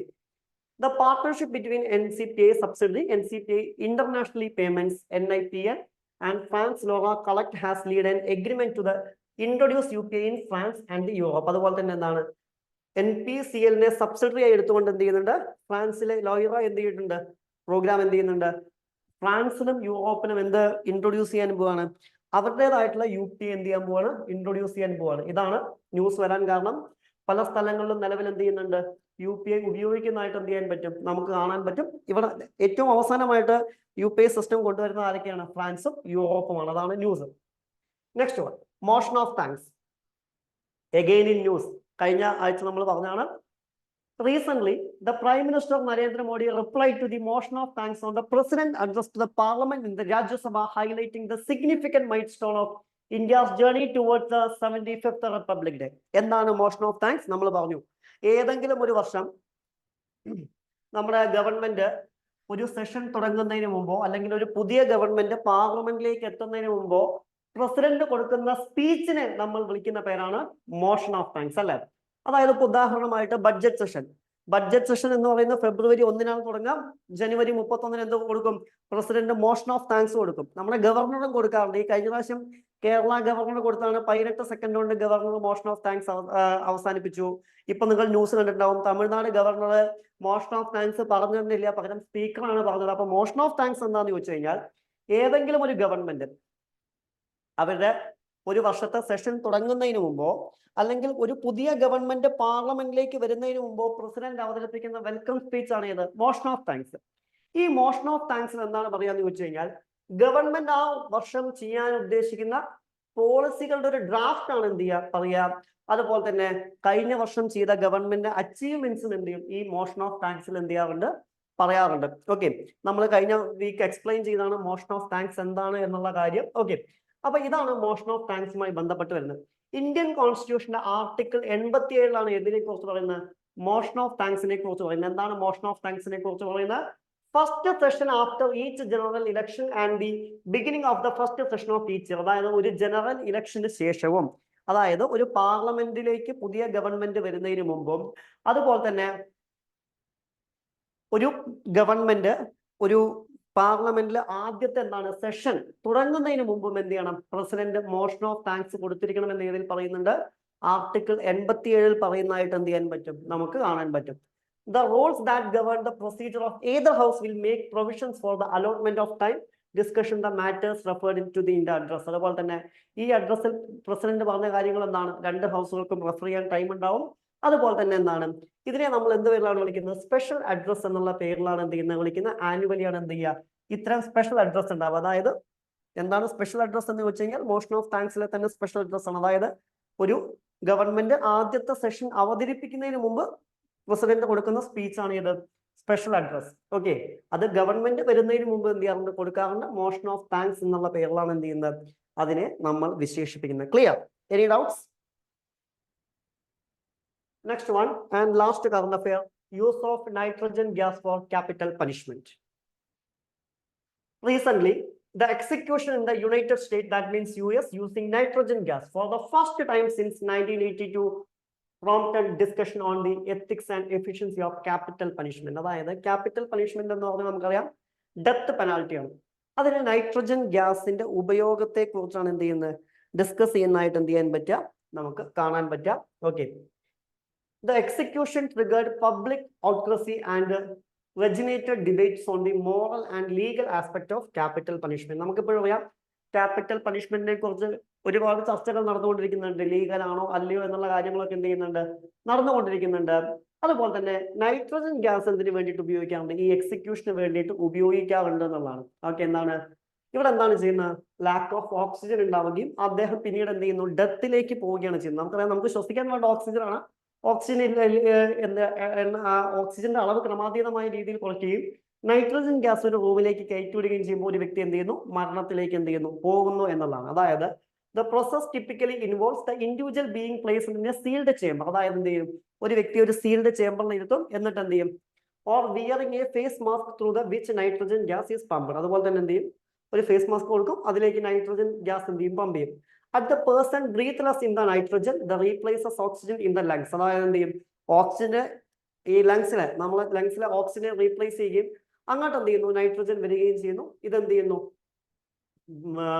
നമ്മുടെ ബ്ലഡ് സ്ട്രീംസിനെ, ബ്രെയിനിനെ ബാധിക്കുകയും അദ്ദേഹം പിന്നീട് മരണത്തിലേക്ക് പോവുകയും ചെയ്യുന്നു. ഓക്കെ, ഇതാണ് നൈട്രജൻ ഗ്യാസിന്റെ പ്രോസസ്സ്. ഓക്കെ, അത് ഓരോ രാജ്യത്തും ഓരോ രീതിയിലാണ് ഡെത്ത് പെനാൽറ്റി എന്ന് പറയുന്നത്. ഇപ്പോൾ ഇന്ത്യയിലാണെങ്കിൽ നമുക്കറിയാം, ഇന്ത്യയിൽ എന്ത് ചെയ്യുക, തൂക്കിക്കൊല്ലാണ് ചെയ്യുക, അല്ലെ? നമ്മുടെ വധശിക്ഷ എന്ന് വിളിക്കുന്നത് എന്താണ്, ഇന്ത്യയിൽ എന്ത് ചെയ്യുന്നത് ചോദിച്ചു കഴിഞ്ഞാൽ, ഇന്ത്യയിൽ നമ്മൾ എന്താണ് ചെയ്യാറ്, തൂക്കിക്കൊല്ലുകയാണ് ചെയ്യാറ്. അത് ഓരോ രാജ്യത്തും എന്താണ് ഓരോ മെത്തേഡാണ് എന്ത് ചെയ്യാൻ പറ്റുക, നമുക്ക് കാണാൻ സാധിക്കുക എന്നുള്ളതാണ്. ഓക്കെ, ഇപ്പൊ US മെത്തേഡാണ് കറണ്ട് അഫെയറിൽ വന്നിരിക്കുന്നത്.